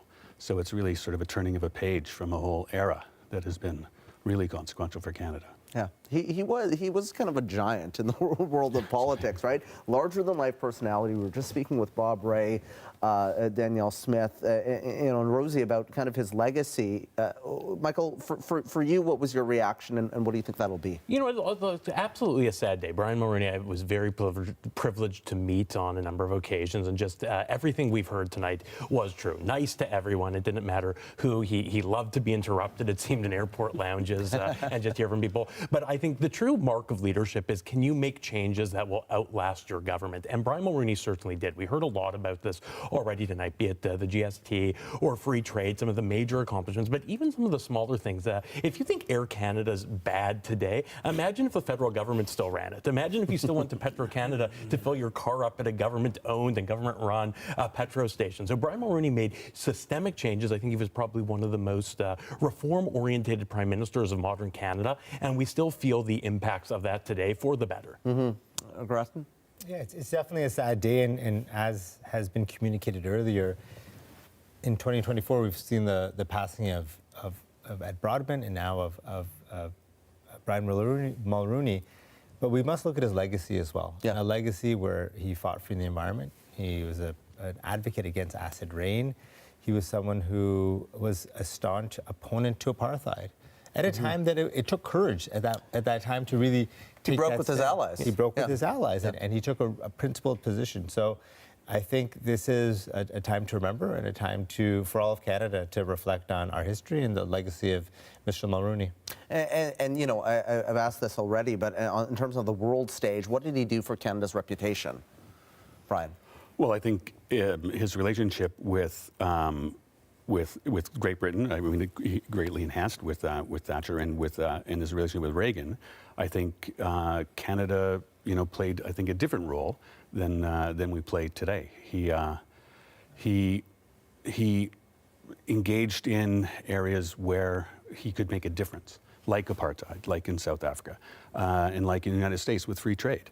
He opened Canada's doors not just economically but culturally, and I think he was incredibly consequential. We see a lot of personal hits these days with politicians sometimes. It didn't seem like, that was his style. He was able to, as several people have said, be friends with his foes. Talk to me a bit about that, Michael. Well, look, we just heard from the former NDP Premier of Ontario, who then became a Liberal Member of Parliament later, who was glowing about what a kind and generous man Brian Mulroney was. So I think, there is an era of politics. And, frankly, we're all from different parties here. And Brian and I get together for a drink every once in a while. So, partisan people do like each other. I think there's a lot of pretense that people fight in the arena and can't be civil outside. I think Brian Mulroney was a great example of being kind outside of the arena of politics, as Bob Ray had just said. And Guratan, what are your thoughts on that, his ability to connect? He clearly had a very strong ability to connect, and he was also of a breed of conservatives who really believed in institutions, believed in democracy, believed in the power that these institutions had in ensuring we had a free and open nation. He was someone who was truly a statesman in that respect. So I don't think, there was, of course, policy differences, but he approached politics in a fashion that I think would be refreshing today. I hope we see more of that kind of inspired politics, where we have that belief in our democracy and those institutions, along with being able to disagree on the things that are partisan. Michael, the courage to do big things is something that the Prime Minister said. Dig into that a bit in terms of what he did for this country. We talked about NAFTA already, but what else? Look, I mean, the GST, which enabled the predecessor to NAFTA and allowed Canada to modernize, to be accepted into free trade agreements, has made systemic changes in this country possible. People like to talk about the strong fiscal record of the Chrétien government. That would not have been possible without the economic growth and the GST that Brian Mulroney brought in. So he did big things that benefited governments after him, and that's not a bad thing. Do you agree with that, Brian? To a degree? To a degree, Okay. I think. I think, we're saying nice things because he's, recently passed, but I think that the Chrétien government made cuts, they made things, but I think bringing in the GST was essential in getting Canada's fiscal house in order, despite the fact that he ran massive deficits every year that he was the Prime Minister. I think in hindsight, this idea that he was some sort of fiscal champion, he really wasn't. But he did set the stage for the things that the Chrétien government was able to do to bring the deficit down to zero. Mm-hmm. Let's dig in a little bit more to apartheid, because you talked a little bit about that. How crucial was that decision at that time? Well, as has been mentioned, breaking from allies, taking a principled approach, and standing for a principled position that resulted in the freedom of people, or supporting a position that was in support of the freedom of individuals, the fight against systemic racism. This is a powerful thing for a leader of a nation to do, and it took boldness to do so. And I think that was something that, of course, as a social democrat, I'm not going to agree with Mr. Mulroney's entire legacy and his policies, but you can see that because he took principled positions, there's things we can find common ground on, and apartheid is one of those. His opposition to apartheid is one of those. Yeah. Do you think conservatism is very different these days? I do think it is very different these days, and I was alluding to that earlier when I mentioned his belief in institutions, his belief, like there's a kind of conservatism that he exemplified, which was still in support of democratic institutions, to support in and belief in government and the trust in government, but a different kind of government than I would believe in ideologically. And I think it's a kind of, I would look at this moment as a time for conservatives nationally to look at their history and their heritage as a party and say, what are those examples that really lifted all of us up and provided more unity? And I think Mr. Mulroney represented that in his belief in institutions and democratic institutions, along with his political ideology. Okay, we're just going to go right now to some reaction from Ontario Premier Doug Ford. Let's listen in. He became an advisor to me anytime I had a tough decision. But when you talk to Brian, I'm sure many of you have in this room, he boosts you up. And you just feel like, I used to tell him, I always called him Prime Minister. I said, Prime Minister, after talking to you, I feel like getting out there, door knocking, campaigning nonstop. He'll be dearly missed. All right, that is Ontario Premier Doug Ford reacting there. We'll get back to the panel in a second, but first we want to update all of you on what has happened tonight, and of course that is the passing of Brian Mulroney, the 18th Prime Minister of Canada. Kate McKenna joins us now from our Parliamentary Bureau. What more can you tell us about the reaction coming in to all of this and this news, Kate? Well, Travis, as we've been hearing all evening, Brian Mulroney was a senior statesman for Canada, someone who is deeply committed to the country and gave a lot to the country. His time as Prime Minister changed the country forever. He was 84 years old. His daughter, Carolyn Mulroney, announced on social media this afternoon, early in the evening, that he is dead at 84 years old. And of course, since then, there has just been a deluge of reaction. But first, I just want to go through some of what Brian Mulroney will be remembered for. And of course, we've been hearing from guests for the last couple of hours, but he is known to be a gregarious man, someone who was deeply committed to doing what he viewed as the right thing, even if it wasn't always the most popular thing. And some of your guests there were just talking about his move to create the GST to get Canada's financial house in order as well. Free trade is something that Brian Mulroney will be remembered for. A very successful politician when he was in office. He won the largest majority ever at the time in 1984. And he was originally from Quebec. He was from the English-speaking community of Quebec in Baie-Comeau. And just to give you, everyone has a personal story about Brian Mulroney. This is mine. I covered the English-speaking community in Quebec for a number of years, and Brian Mulroney was like a rock star to these people. I recall he went to an event, St. Patrick's Day event in the Irish community. Mulroney, of course, being famously proud of his Irish roots, and people were shaking when they met him. And this was only a few years ago. So Quebec, the English-speaking community in Quebec still sees him as a very important part of their legacy. And of course, he changed Canada forever. And that has been what we've been hearing now for the last couple of hours, Travis. And Kate, take us through some of the other reaction that has been coming in, because we know a lot of it is Canadian at this point, and likely we are to see, as this news goes out more broadly, some more international reaction come in.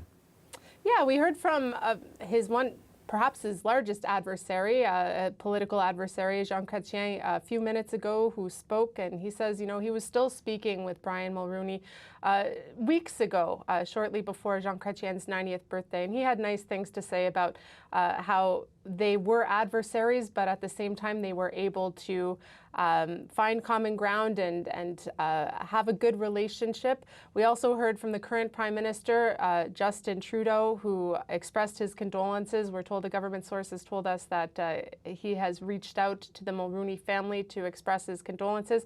And a number of political leaders have reacted on social media. I think we have Jagmeet Singh, the leader of the NDP, posted on X, formerly known as Twitter. I'm going to read what he wrote now.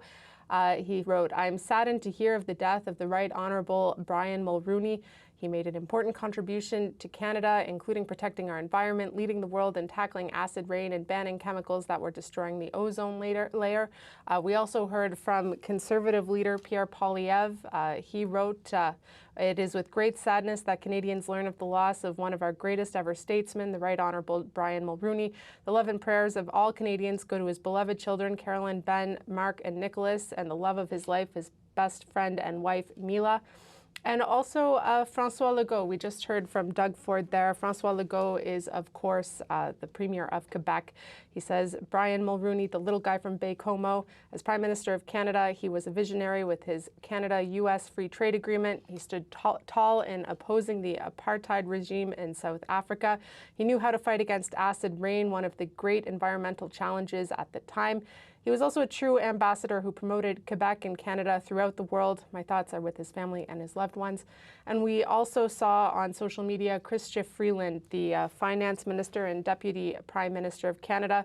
She wrote, "Brian Mulroney stood up for Canada and our national interest, including long after he left public office. I will miss his wise counsel, which he generously offered, particularly during the NAFTA negotiations." So that's just a sliver of the reaction that we've been hearing so far in the hours following the announcement of his death. Brian Mulroney is dead at 84. Yeah, it is the news this evening. Okay, Kate McKenna, appreciate it. We'll check back in with you for more reaction. We'll bring back the panel, Brian LeBlanc, Michael Diamond, and Grattan Singh. And have you talked to your brother Jagmeet tonight? I haven't had the opportunity. You haven't had the opportunity. I did see the tweet, and there's a second part of the tweet that that they didn't mention, that it specifically spoke to the opposition, his opposition to apartheid. Yeah. And I think that's the common ground. I'm saying that we saw, of course, we have differing opinions on economics and things like that, but when it comes to that principled position around social justice, like apartheid specifically, we see that common ground that Mr. Mulroney had across the aisle. Gentlemen, stand by. We're going to bring a couple more folks into this conversation. I think we have Sheila Kopp standing by, and also Laurie Turnbull. So my producer can let me know who we have. Actually, we have Sheila Kopp right now. So let's go to Sheila Kopp, a former Deputy Prime Minister who is abroad right now. But Sheila, it's good to see you on a difficult day. How are you feeling right now? What was your reaction when you heard the news of Brian Mulroney's passing? Well, I was like everybody. It took me by surprise, although I knew he had not been well. And every time he's had a couple of setbacks in the health in the last couple of years, he's always managed to fight his way back. So kind of everybody expected that was going to happen again this time. So it was certainly a surprise and a great deal of sadness, because he was, as many of the speakers have said, including Mr. Trudeau and even Danielle Smith from Alberta and others, he did so much for the country. He really did. And in retrospect, I think his legacy burns even more brightly. Are there any personal stories that you remember that you're willing to share with us about Brian Mulroney, the man? Many, many. The first time I ever met him, I was actually a young provincial member of parliament, and I got invited to the press gallery dinner. And in those days, you literally went to the gallery dinner and then you went all night partying, and 6 o'clock in the morning you went over to the press club and sat and had breakfast. So Mr. Mulroney, who actually had a pretty good voice, was sitting at the piano with Mike Duffy the first time I ever attended a press gallery dinner. And I was sort of like, oh my God, I've died and gone to heaven, because he really did have the Irish lilt. I guess the other story, which is my daughter, who's 36, is pretty much in the same age as his kids. Right. And when the Conservatives came in with the biggest majority ever back in did we lose? in 84, Oh, after that they had Christmas parties and stuff. Oh, sorry. Did you lose me? No, we've got you No, back. I was just explaining that. Yeah. So when they had their big celebrations, Mr. Mulroney's team decided that they would have a blue Santa Claus at the Christmas party for all the kids. And when they all arrived, they all started bawling. And one day I bumped into to Carolyn Mulroney in Toronto doing something, and she had mentioned how she remembered those days at the Christmas parties, and especially the first one with the blue Santa Claus. It was pretty cute. So he did have so many wonderful family moments. And even after he left politics, I mean, we were on the opposite sides of the fence, but if ever I had needed advice or had a question, I would call him up. He'd get back to you within an hour. He always remembered my daughter's name, my husband, everybody in the family. And I really admired and respected him, because he was a politician who understood the country deeply. And we did work together on the constitutional issues. We traveled the country. Both the Liberals and the Conservatives traveled the country trying to sell the Charlottetown Accord. And we were fighting against the separatists, because that whole element of Lucien Bouchard that Rosie Barton spoke about earlier was also a big part of that time in politics. And in that sense, the national parties, the federal parties, were actually working together. We differed on other issues. But over time, I think he's been proven right on a lot of them. Look at the GST. I mean, it has been a kind of a cash cow is maybe the wrong word, but it's been a very strong element of Canada's economic situation. And at the time, we fought against it, but he was right. You talked about that softer side with the Santa there, but we're watching pictures right now of him around the world. Right now is with Nelson Mandela. But there was that feisty side to him as well, the fire when he was debating. Talk about that, Brian Mulroney. Well, I think it was mentioned earlier too, the role he played in apartheid, because remember at the time there was a move afoot to try and get sanctions to force the white South African government to give up its apartheid position. And he was fighting against Margaret Thatcher and against Ronald Reagan. And that is not, they were both opposed to sanctions. And Brian Mulroney deeply believed in sanctions. He took the issue to the Commonwealth body and convinced the other countries that they were wrong. And he was the leader of the world on that issue that actually did start the train to get apartheid off the tracks. We talked about, with Rosie and with Danielle Smith as well, what he did for conservatism, what he did for the conservative brand in Canada. What do you think he did? Well, it was progressive conservative at the time. Mm-hmm. It wasn't conservative. It was progressive conservative, and he was progressive. So you had that very interesting sort of dynamic where in that time, most parties to be successful had to kind of crowd the center. And he had a whole group of what they called red Tories, who were very liberal-minded Tories. And then he had some others who were more conservative and fiscally conservative, people like Mike Wilson and others. But he was able to bring them all together. And again, because he had fantastic people skills, even when his party was in trouble, nobody was taking it out on him because he managed to build the relationships on a personal basis with just about every MP. So they were down in the teens at one point, and the Liberals are learning or seeing that now. They were down in the teens, and the party was still sticking together pretty strongly because of his personal skills and his personal charisma. I'm just going to tell the audience we are waiting to hear from opposition leader Pierre Poilievre. That should be coming in the next couple of minutes. We're also waiting to get reaction from a couple of others that are going to join us. But we are talking about the death of former Prime Minister Brian Mulroney, and we are here with our panel.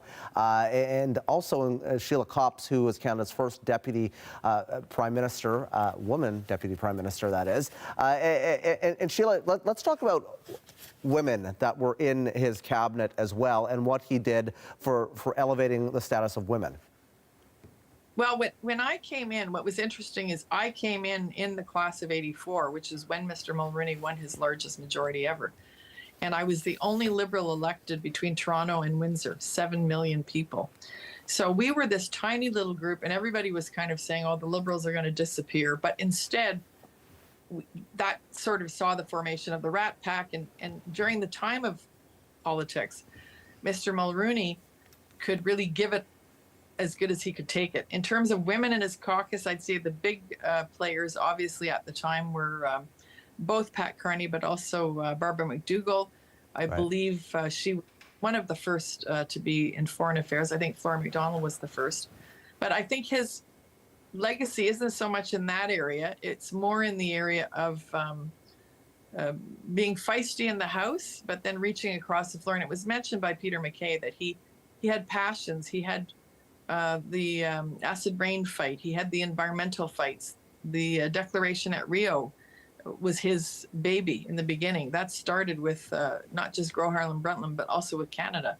And he was the Prime Minister who did get named the greenest Prime Minister. So he has a lot of he's left a big legacy, and I think, especially in Quebec, as a minority Irishman, Anglophone, he understood the Quebec people and also understood that to be successful in Canadian politics, you have to be at the center. If you crowd the right or crowd the left, you're not going to win. And I think that was his best lesson, probably, to the current Prime Minister, or the current leader of the opposition, I should say, Pierre Poilievre. And we are waiting to hear from the current leader of the opposition, Pierre Poilievre. You'll see that box on your screen. Sheila Copps, we appreciate your time. And I know that you are away right now, and we got connected with you, very quickly here, so appreciate you coming on Canada Tonight. I want to bring in now thanks, Sheila. I want to bring in now Laurie Turnbull. She's a professor in the Faculty of Management at Dalhousie University. What went through your mind, Laurie, when you heard this news about this giant of a man? Yeah, this is sad, and I mean, I know many of us knew that he was ill for a while, but it doesn't make it any easier. This is a sad day. He was such an impactful Prime Minister and such an impactful person, and the types of things that he had to deal with when he was Prime Minister were just extraordinary. Every Prime Minister has these enormous files on their desk that you can't even imagine having to deal with these things and the kinds of things you have to do internationally and all the rest of it. But Brian Mulroney was literally trying to keep the country together. And much of his tenure was about these constitutional battles and trying to make a place for Quebec in the country, and yet trying to make everybody else on side too. And so the Meech Lake Accord and the Charlottetown Accord really spanned the duration of his time as Prime Minister, at the same time as he was negotiating NAFTA, at the same time as he had such a strong stance on apartheid. And so it's amazing to think about what he accomplished in that time. I understand that you met him a few times as well. What was your personal impression of him? He absolutely oozed charm. He was such a people person. He never, as Ms. Copps indicated, never forgot a name, was just a warm presence who made everybody feel special. just like everything about him, just the style, impeccable dresser, beautiful voice. Like he was just he had that je ne sais quoi. He had the star power, and he was doing really difficult things. And trust me, not everybody loved him. I'm from Cape Breton, where people got very angry about what he was doing with NAFTA and very nervous about what that meant for Canadian sovereignty and Canadian industry. It wasn't always easy, but yet I think it was really his personal connection, his ability to connect with people, regardless of where they were politically, his civility, the kind of respect he brought to a debate. Now, sometimes when I can't sleep, I listen to some of the leaders' debates that were happening at that time between him and, the late Mr. Turner, the late Mr. Broadbent, and the kind of exchanges they had about the direction of the country and the respect they showed one another. Even though they were very different in terms of where they thought the country should be going, they still brought this camaraderie, they brought this respect for one another. And the debates we saw that were going on at that time were just so, I think, thoughtful about the direction of the country, Canada's place in the world, how we want to, how we want to build a consensus and go forward. It was a very special time. There was more substance to the debate, is what you're saying. There was, if I can say that, like there, and you could feel it. And there was nothing scripted. Like it wasn't like they were trying to get a talking point. Brian Mulroney can stand up in any room and just, deliver a message that was from the heart in a way that just cut through whatever crap was going on, right? Like he was just really gifted that way. Laurie Turnbull, appreciate your time. Laurie is a professor in the Faculty of Management at Dalhousie University. All right, back with our panel here as we wait to speak to or to hear from the leader of the opposition, Pierre Poilievre. But I want to see if we actually have somebody else on the phone. Yes, let's bring in John Tory on the phone right now, former mayor of Toronto. We don't have former Mayor Tory yet. We'll bring back the panel right now. Brian LeBlanc, Michael Diamond, and Gautam Singh. To the point that Laurie just made there at the end, this is, it's kind of nostalgic right now. We're looking back at all of these images. It was a different time in politics. What lessons, Brian, do you think can be learned for politicians now from Brian Mulroney back then and the kind of politician that he was and that time period as well in politics? I know, we look back fondly, might have felt very different at that time, but what would you say? Well, that's an interesting question. It certainly was different. Laurie's quite right about now. I mean, I work in communications and you're trying to nail a soundbite. You're trying to, correct. You're feeding a 24-hour news cycle. There's social media and everything is broken up into bits and pieces. And we have a wide variety of information sources where we can curate our own information. I think back then there was a consensus about respect, and I think the conversations we had, like she said, they were more substantive. They were more thoughtful. They were less personal. There was less ad hominem. Now I think people go at each other hammer and tongs on a personal level that just didn't happen then. And I think it degrades our political discourse the way we're doing it now without the kind of respect that they showed for each other. How was he able to rise above going low? Well, look, I think if you look, Brian Mulroney's accomplishments are obviously what drove him. He attempted big things. Some of them worked, some of them didn't work. We know the constitutional changes he attempted did not work. Some of the systemic changes, NAFTA worked, the GST worked, some of the changes he brought in worked. And at the time he left office, he was actually not particularly popular, but his legacy is a tremendous one because of what is allowed this country to do. So high public office is obviously a tremendous obligation and also a tremendous privilege, and he's someone I think is a great example for future leaders about being concerned about building the type of country you want to leave for your children and grandchildren, and not for popularity today. Let me ask you about that. I mean, you're the NDP guy on the panel here. Do you think that he left the country better off than where it started? So, of course, I'm going to disagree with as a social democrat, and I'm not someone who's a supportive of those economic and policies with that respect. But I do want to get back to that, what was mentioned by Sheila Copps around the fact that he was a progressive conservative. And you look at that kind of conservatism, like he was a conservative who believed in science, saw the dangers of acid rain, and is now considered one of the greenest prime ministers we had. And if you see that shift now to conservatism now, where there's a lot of, within the right, there's a lot of denial of climate change and questions around these kind of discussions, you wouldn't have seen that from a prime minister or a conservative from the past, or a progressive conservative from the past. So I think it's important to contextualize him in that context and see that that was a different kind of conservatism that I think is what was really unique to Canada, having that kind of, you had people on the right and on the left and the center, but you still had that common belief in those institutions I keep on mentioning. And I think that was something that made Canada special, and I hope that we see more of that in our conservatism today. I do just want to actually say something, because there's this notion now that all these people who never would have said a nice thing about Brian Mulroney when he was running for office are now saying conservatives should be more like him because he wasn't apparently particularly conservative. I think we should remember that two of the most conservative leaders of modern times were Margaret Thatcher and Ronald Reagan, both of whom thought highly enough of Mr. Mulroney that they asked him to deliver remarks at their funerals. So Brian Mulroney was absolutely a conservative. He'd fit in today's Conservative Party. Politics has changed over the course of the last 30, 40 years. But Brian Mulroney was absolutely a staunch Conservative Prime Minister, and it's revisionism to say otherwise. You know what? I completely agree. He just died today, so everyone's saying nice things about him. There's lots of things that he did do that that weren't particularly great.